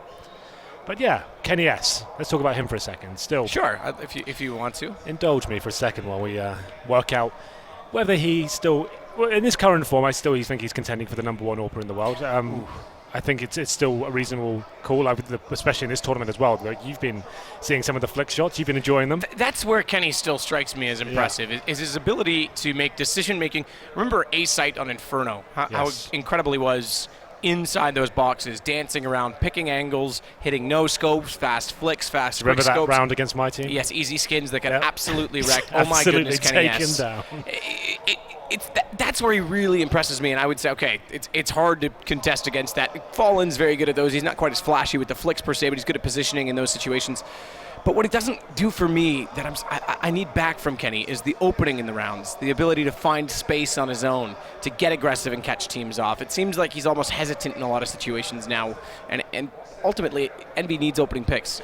They're a team that builds off of that, especially with their strategy with the late lurk unhappy. They've started to adjust now. When Envious were in that slump, especially on this map as well, I was one of the biggest critics of the way they were setting up and the way they're using Kenny S. They seemed to actually throw him in the back of the B site all the time. He was never aggressive. He just sat there like a turret, didn't really have much going on for him. Now, he's actually a lot more dynamic. They've addressed that issue, and now he's actually all over the map, especially on that upper platform as well. He's loving going for the smokes and the boosts over and trying to find the close range flicks as well. He's very confident. I used to say quite a lot that I thought Cash would be his absolute best map in terms of what I've seen, and now I'd say it's Cobble's actually encroaching on taking that title from him, like actually managing to show us every single time, especially some of the bigger games recently as well, like how sick he can be on this map. Certainly, Optic Gaming have got their work cut out for them here. I still think, like, obviously we're having a bit of fun in that pre-segment as well. I do think Envious are the better team overall, but Optic, like we said, if you give them an inch, they can take a mile. They've got a very talented lineup as well. Since they had the addition of Tarek as well, it's just added to the firepower, which was already substantial at that point. So yeah, it's going to be a very good game. I do favour Envious overall, but I do think Optic have got a shout here of nipping it. If they win both pistols and get a good lead going on, maybe on the CT side as well, certainly have grounds to kind of justify maybe sneaking the victory. Who knows? It's definitely a possibility. Just waiting to get into it. We saw the teams, obviously, Stanislaw with his playbook out, having a little bit of a discussion before we get underway. Well, they have got the knife round underway, so that's good. That's very good. That's a start. I like it. So, Matthew, let's talk about Cobble as a whole, it is certainly still a T-sided map, I would say. The percentage of it's certainly decreasing. We're seeing a lot of teams have very good CD half these days. But still, in terms of the 9th round, it's similar to Dust 2 in that respect. It's whatever you prefer, really. If you feel like you have a really strong T-side and you have good reads on the CT setups, then you might want to start there, set a really good scoreline. But if you feel more comfortable on your CT side, you feel like you can win the pistol, you can actually get off to a good start, then just whatever you prefer. It looks like Mix will be the last running player. Envious should win the knife at this point. Come on, guys. Yeah. All right, you're right. Happy got it. So, I mean, we pointed out for the sake of keeping you informed at home. It's part of our obligations, part of our duty. But ultimately on this map, I don't think I have a preference. You could start either side and still achieve greatness. Yeah, so Envious shot up to start on the city side this time. So, yeah, it's just whatever you prefer. Well then, we'll talk about the pistol as well. Looks like we've got a little bit of time here. So, Optic Gaming. Options pretty much similar to every other map. B rushes are very common. Not so much a rush. It's normally you throw one smoke maybe towards the connector or the box position by the tree, and then you're trying to just choose one position, split towards the B bomb side. That's very common. There's also some other ideas you can throw at it as well. A lot of teams like to do a fast mid, 5 players actually down towards the mid ramp, smoke the connector off and just try and swarm the bomb site, or you can go for an A split. Those are pretty much the main options. B seems to be more favoured these days in today's meta. That's what we've seen a lot of this tournament as well. But yeah, Optic with those what are we calling that? The strap book, I guess it was just loose pieces of paper, not really a book, but it's a parchment they've got there, and maybe they've got something up their sleeve in terms of a T-pistol here. What I'm excited about is that this is shown to be a very strong map for either team here, so that's why it's going to be, hopefully, a nice close scoreline. We got all 30 rounds with the Mousesports and Immortals game, hoping for a similar sort of storyline here. Well, it's an interesting thought. I do think the double up setup is something we have to keep an eye on. I think specifically on the Optic side, if they can't get the economy rolling for them, or even if they want to fall to it, how do they approach it? We know Happy typically can pick it up in the second occasion for Envious in this map. We know Kenny can be a little bit more dynamic with it. They're not really a team that relies on that anymore. Not at all, but I always say you don't like it on this map, but it's situational. I know your argument with it, but it's something they have at least. It's another string to the bow. Yeah, absolutely. Yeah. If you can find a secondary AWP and pick it up, yeah, you're always going to do that, right? So if you have the lead, you want to mix things up. You can actually throw Kenny a little more aggressively at that point, allow Happy to be the turret. But let's talk about the T side for Envious as well. I think Happy defined a style on this map in terms of how he lurks on it. When Envious were winning the Cluj Major and stuff like that, that's when he was at his absolute peak on this map. He looked so good at actually locking teams down and having that crazy kind of sixth sense to get in towards the drop-down room, listen for the rotations as well, and always be a thorn in the side. That dropped off recently, but until now, the last month or so, he seemed to have got his timings back down to a T. Even though everyone knows he does it, we're kind of explaining this on the Drop the Bomb episode as well. Now he can actually start toying with them and not even facing. Even though they're waiting for him, he's got this like another addition to his kind of playbook, I guess, in that sense, that he can actually just wait and allow the opposition not to be part of the situation because they're waiting for him for so long. Anyway, after all that, should we get into it? We shall. 10 sets of armor. Well, that's the thing. I was going to say it's going to be a little bit of aggression from the CTs over toward A to start it off. Tarek, he gets taken down immediately by Kenny, but the rest of the team's gone onto the B site, which is only occupied by one CT player. That's Sixer, and he had 3 HP to try and redress that fight. As Nafly is going to take him down, plant the bomb, but as the push comes out from A, we know it does entail a fast rotation. And Mixwell, he's going to try and get himself onto the stairwell. MBK and Kenny going to be the first to arrive from that position. Good pick from Mixwell. Kenny ain't Apex, though, have found kills on the other side of the site, and therefore Rush is left in Chicken Coop. Last alive, low HP on 1, does find it, but can't get the headshot onto Apex. And it's Ian Kenny that will live, survive, and take the round. Well then, that CT pistol is quite rare, but Liquid started doing that. I think it was Cologne 2016. I think that's when they first started doing it. It might have been Columbus. I'm not sure. I can't remember. But they're the first ones to actually do that one. 2 towards long A, 2 to middle. You're actually hunting for information there, trying to challenge any lurkers towards mid from the terrorist side. If you get one, that's great. 6 at that point. He knows it's going to be a B-side attack. Tries to do what he can and delay them as long as possible. He does a reasonable job. He doesn't get any kills, but he manages to stay alive for a long time. And at that point, MBS splitting the B-side, hitting their pistol headshots. And no kits, but the time they actually found the opportunity to defuse it was already their round, and we go into number 2 here. No force buy from Optic Gaming. Mixwell just get body armor, but obviously getting the bomb down. They're going for the AKs in the third, so going towards mid this time. They have a smoke with connectors and have to rush. You'll see that momentarily go towards the connector position, but Apex has spotted them. He's grading these positions, unarmored players in front of him. Can he find a few kills there? Oh, he takes a lot of damage, still yet to frag. Massive amounts of damage. He's got to turn back and try and find a shot at Stan. Manages it. And then the help comes in from his teammate. He actually picks up 2 Apex, considering how low he went, but he gets the help of his teammate to steal some of the aggro, and now Happy walking back in will find Mixwell. It's all down to Nafly. He's yet to advance far enough to pick up any of the weapons that have gone down, and therefore he himself will do exactly that, fall down and concede the round to Envious, make it 2-0. Now the gun's going to come up early for Optic on that first round plant. And we got a Galil for Stanislaw to allow a little bit more utility. The rest are on AKs. Oh, well. And armor as well. This could catch off Happy with the MP9. Well, at this point, like we normally discuss on Cobble, your options are limited in terms of finding frags and doing something a little bit aggressive there. But you can get boosted down towards drop down. Happy will be taking that MP9 towards middle, in fact. He'll be smoking the doors. There are terrorists on the other side as well. So if he times his smoke well, he's not using it at the very start. He's waiting to actually maybe get a small tell, spot a pixel of a gun coming through, then try and delay them. Then the close range battle becomes a lot more favourable for him. He can play on the other side of the smoke when he knows they're committing at that point. Let's see if it works out for him, as we can see Mixwell encroaching towards that mid position. Mixwell's going to try and pick up the first kill, but Rush beats him to it regardless. It's a good pick, finally, toward this side of the map. Mixwell get Apex. This is going to be wide open. No wrap back in from Long as a result. Apex was the only one that could have caught them in a pinch, a crossfire setup. But Kenny fights back in as always on an AWP up close, and Rush got to back away from the bomb that's gone down. 2 versus 2. Response not coming in from Rush. It's Naf that gets him from the top and middle instead, and now it's Kenny. AWP in hand. Bomb still down by balcony, but Kenny's going to fight in. Nearly gets that quick scope as well. That's what he's good at. But Naf lies there. There it is, one of the first gun rounds there. Obviously, it's a third round encounter instead of the fourth. After getting the bomb down in the pistol, Optic Gaming opting to have the AKs and the one Gilil, I think, as well. Going towards the A side, pretty simple approach for them. Slow default at the start, not really going for map control at that point. Waited to see if the CDs gave anything away towards long A or mid, and then sticking together, pushing Happy back as well. He tried to make his way back with that MP9, couldn't do it, gets caught by a Rush at the start of the round, and then they just capitalise towards B. A, I should say, sorry, and it's going to be Kenny S trying to do what he can towards the end, but couldn't do it. A force buy, though, from the French side. Apex has only got the UMP alone towards A. There's only one rifle, that's in the hands of Happy. It'll be a chicken coop for now. We've seen a lot of plays on this map, and the chicken coop position seems to be overlooked time and time again sometimes. We'll see what happens as we go into round number 4. A big one for Optic. If they can win this, it's going to be certainly an eco for MVS. Look at the long A control coming in, though. Stanislaw's made it undetected as well. Could just walk on the bomb side at this point. Stanislaw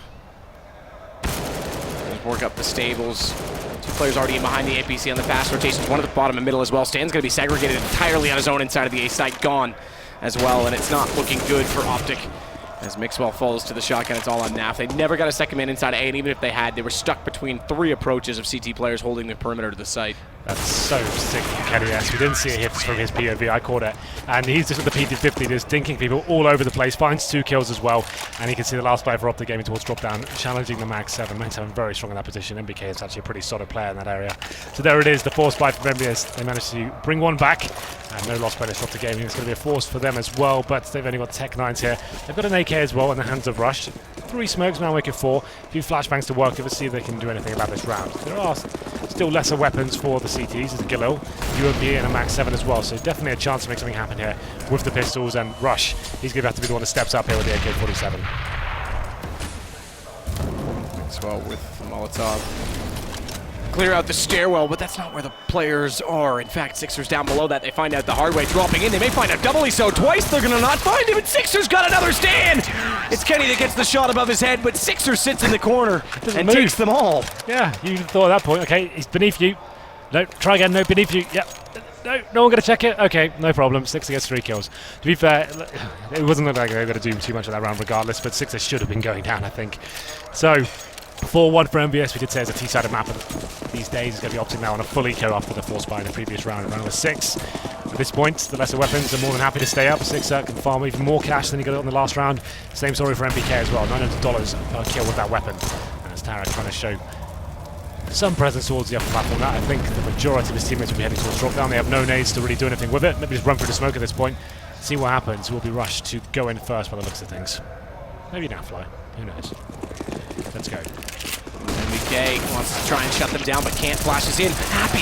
Oh, so much damage. So many people in front of him, and they all turn around, unfortunately for him, because overwhelmed in the end, he'll drop down 3 versus 3. And Kenny S. WP watching the arch. Boost back up as well going on right now from Optic, who need a different approach. And that's unfortunate because a nade going in is going to take down the booster and the bomb. Stan, lovely shot in the face of Sixer. Nothing like a giant jackass-style punch from a red glove when you walk in through the door. That was just straight in the face as soon as he tried to enter the room. Yeah, Sixer, they've got the bomb, right? So just make them go to a bomb site, surely. He tried to end that encounter before it had to. He gets punished for it. Now a 2-on-2. And they have got an M4 and a Max 7 as well. This is possible for Optic. We have got Apex about to meet Naf here in the B halls. I feel like he's got the advantage. He does, takes him down, and that's with the bomb there as well. So overall, although just a full eco pretty much for Optic, they managed to get the first kill of the clock, find a Max 7 as well, then Happy drops in the window. Comes down to a 2 versus 1 in the end, but still, a little bit closer than Envious would have liked. They managed to save the orb. Money's still decent. You can see Kenny S, even after the reinvestment, he's got over $8,000. Similar story for Apex as well. So this is another big round for Optic. They don't get the orb out on the T side. It's going to be 5 AKs for them. In terms of utility, we have 5 smokes, a couple of Molotovs as well with flashbangs, and it looks like they're going for more of a default approach on the T side. Going for map control at the start, trying to hunt back and push the CT back to the A side. It's Happy playing in danger though. It's normally Apex in this position. They have been adjusting things recently. Let's see whether Happy can actually detect anyone towards long A. They're not going to be committing just yet.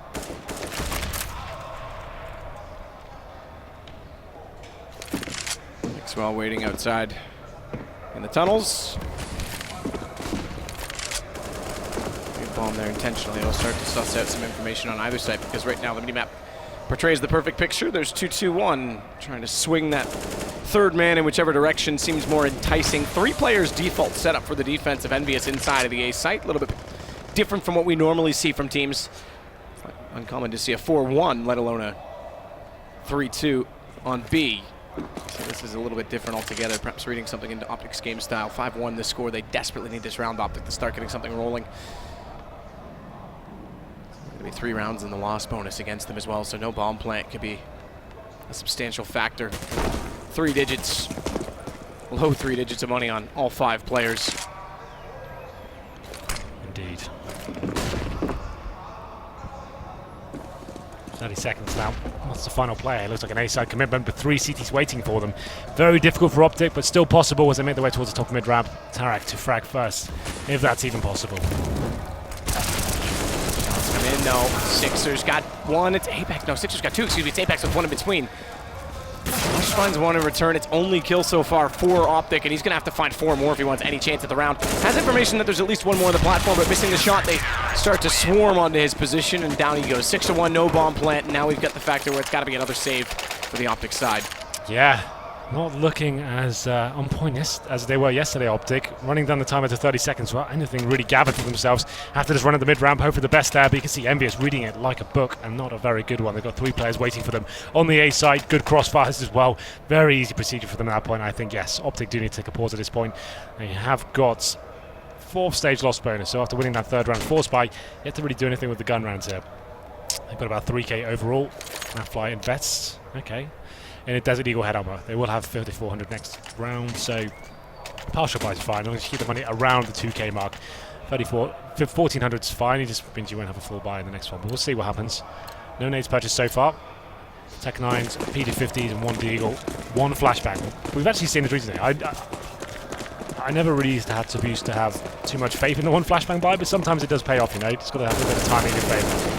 Aggressive play from Apex to go out towards long. Molotov's a little bit late. 1 inside of it. 2 is going to jump around it, and Nafly hits a shot that's going to leave an AK well and truly for the taking over toward that long position, but goes down to 3. Mix 22. Tarek gone. Rush gone. Everyone gone except for Mixwell, who does finally get a kill in return on a Tech 9.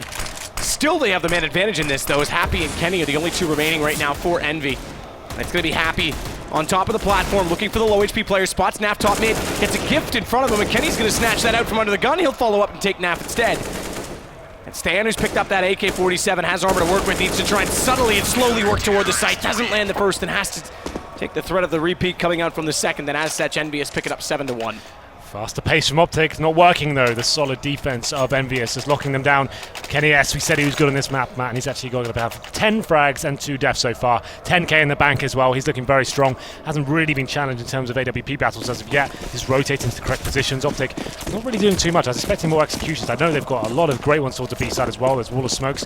Running defaults for now and some faster plays. There's not really challenging Envious in terms of the fragging ability so far. So, once to play this round, we go into number 9 here. Slipping away from Optic this game slightly. There'll be Nafly trying to work a pick on the upper platform. He has got 6-up. You pointed it out. Very good on this map as well. Kenny S on the other side. Not a tantalizing prospect for Naf. Let's see whether we can find a frag though. Nafly in behind the smoke. Flash as he goes in, and that's going to catch him off. Sixer's the one with the shot. Meanwhile, on the other side of the map, it's going to be Tarek working up, catching out Apex, tries to go back through the flames, and there's 3 players there. Stan hits the shot instead, but it doesn't matter. They were all part of the play. Happy's going to rotate back in. MBK aggressive toward the doors, already out the open, and a Molotov's going to push him back down to the ramp. Rush can't exactly commit to the peek onto him, though, because that would leave him vulnerable to Kenny's position. But either way, bomb down. Only one man the difference. Watch the slight flank that's coming in from Sixer. This is well timed. They're still looking toward the doorway at the top of mid. He's going to find one. Mix knows he's there. Turns back and finds 2 after getting MBK. 1 HP as he's tagged up in behind the stables. And they don't have an aid to try and get him out of there. They do have flames. They could put it toward him, but it's Mixwell with 1 HP to find Happy as well. Incredible round from the Spaniard as Kenny S now has to try and clutch it. Misses the first shot. Does hit Stan immediately after. He's got a smoke. He's on the defuse. It's 5 HP versus 1, and Kenny gets aggressive. He'll get the defuse as well. There it is. Oh my god, Kenny S. He plays that to perfection, doesn't he? Goes for all the no-scopes in the world, close range. In the end, it's the PD50 that finds him the final kill. Great work from him. Very calm in that procedure as well. You can see Mixwell doing great work. He's actually in that stable position as well. Actually goes down to 1 HP, repositions at the correct time. Kenny S, though, like calm as you like, manages to pull it off. And that all came down to Nafla, you know. He actually didn't get a kill towards the B side, but he kept 4 players, almost 5, considering Happy was in the connector as well, towards that B side of the map. That gives Optic an opportunity at least to win a round. To be fair, probably should have done, but sometimes Kenny S, he's just so stifling in those situations, making all the correct moves. And we go to round number 10, yes. Maximum loss bonus and the bomb going down means Optic do get another buy, but it's never fully going to be enough for AWPs, which you haven't seen from Optic as of yet. The round, though, they potentially should have taken away. Slips out of their grasp. And number 10 comes in. Same sort of default as we saw before. 2 players just gathering information towards long air. Nafly and Stanislaw get towards the end, but Envious are happy with that. They've got Apex and Happy waiting for them, and Apex gets the first frag. Out of position, but manages to make it happen. Stanislaw takes him out in the end. Watch Happy's position, though. Stan may find that frag, but is he going to be able to read the fact that there's someone close? Smartly, he's going to back away from that, whether it was an inkling or not. Sixer now that has to contest toward the drop. NBK's on 3 HP. Bomb going to be grabbed by Mixwell, and I think he'll fade back on this as they go down again. 8-1 Envy. Best chance in the last round, then Kenny steals it away from them again. So good at the clutches. Stan, mid-ramp, flashed up, Happy with a peek. Happy gets taken down, though, as he looks toward the low player. It's Rush that was high and in his face, comes back out, catches him off. MBK 3 HP, somehow not a shot hit by Rush in all of that as he slides in with the M4. And that could be enough to cost them, because that could have been a 2 versus 2. Now it's 3 players that Mixwell needs to find. And that means walking into exactly that. Kenny set up with the AWP, cross covered off. And down he goes. And you raise a good point. Kenny's very good in the clutch situations. He's probably the best, if you want to talk about, you know, the argument that you made about still being the best AWP player in the world. He's the best AWP clutcher. How many other AWP players in those situations can you see winning that frequently? Yeah, absolutely. I would agree. We have the secondary tactical pause coming in from Optic here. So yeah, you're right. In terms of those close range flicks and just being calm as well. The thing is as well, what's so good about him, I've said it so many times, he's one of the best pistolers in terms of being an AWPer as well. Like, he's so sick with like the silenced USP, the P250 and the 5.7. He does such a good job at actually putting the pistols out and actually using them in the clutches as well. We saw it in the previous round. He knows what weapons is going to be best in what scenario. As soon as he kills one of the AWP, pulls a pistol out, manages to find the low HP player as well. This has been rough for Optic. And now, once again, another force by no bomb in the previous, so it's even weaker than before. They're getting desperate now. It's a T-sided map and only find 1 round so far. Not a single gun round, really. 1 force by in the 3rd, that was it. So they get 2 kills, make it 1 now as Kenny S finds the first kill on Tarak. He can fall back, and they've got a Tech 9 and 2 AKs. This is not looking good after lose that first frag. Once again, Kenny S just tearing them to bits here. Now fly. Tech 9, shot, can't get it. MBK is going to silence him quite quickly. Right, this is an A split coming in with the 3 players in the drop down as well, but MBK, he's just mowing them down in the drop down room. Finds 2 this time, and 6 out helping him out as well. That's Tarak dropped, and now just Stanislaw and Naf surviving, but they haven't got the bomb. Yes, they're at A uncontested, but oh, okay, this gets a bit interesting. Stanislaw to get 2, but Kenny S coming to save the day. Get 2. He still can. Got Kenny, but he couldn't find Apex in behind the wall. Wow, it would have been remarkable. Yeah, I think so. Double orb set up now, right? You were waiting for it? I was. I've been waiting the entirety of this game. Bated breath, and it's come. It's finally been realised, and it's going to be Happy and Kenny S, a classic orbing duo. Maybe Neil Maps like Dust 2 and Mirage. Don't see it too often on Cobb unless you find one on the floor, but they actually bought it this time. So it's a nice way to finish the half off, I think. It's 11-1. Rounds need to be obtained by Optic now as we go into number 13. 5 players towards B. Maybe this will be the execute I'll be calling out for. Well, let's hope so. Let's hope it's something from Optic. 11-1. Kenny S misses 2. That's an opening. That's an opportunity, but not a 6er at Tree's going to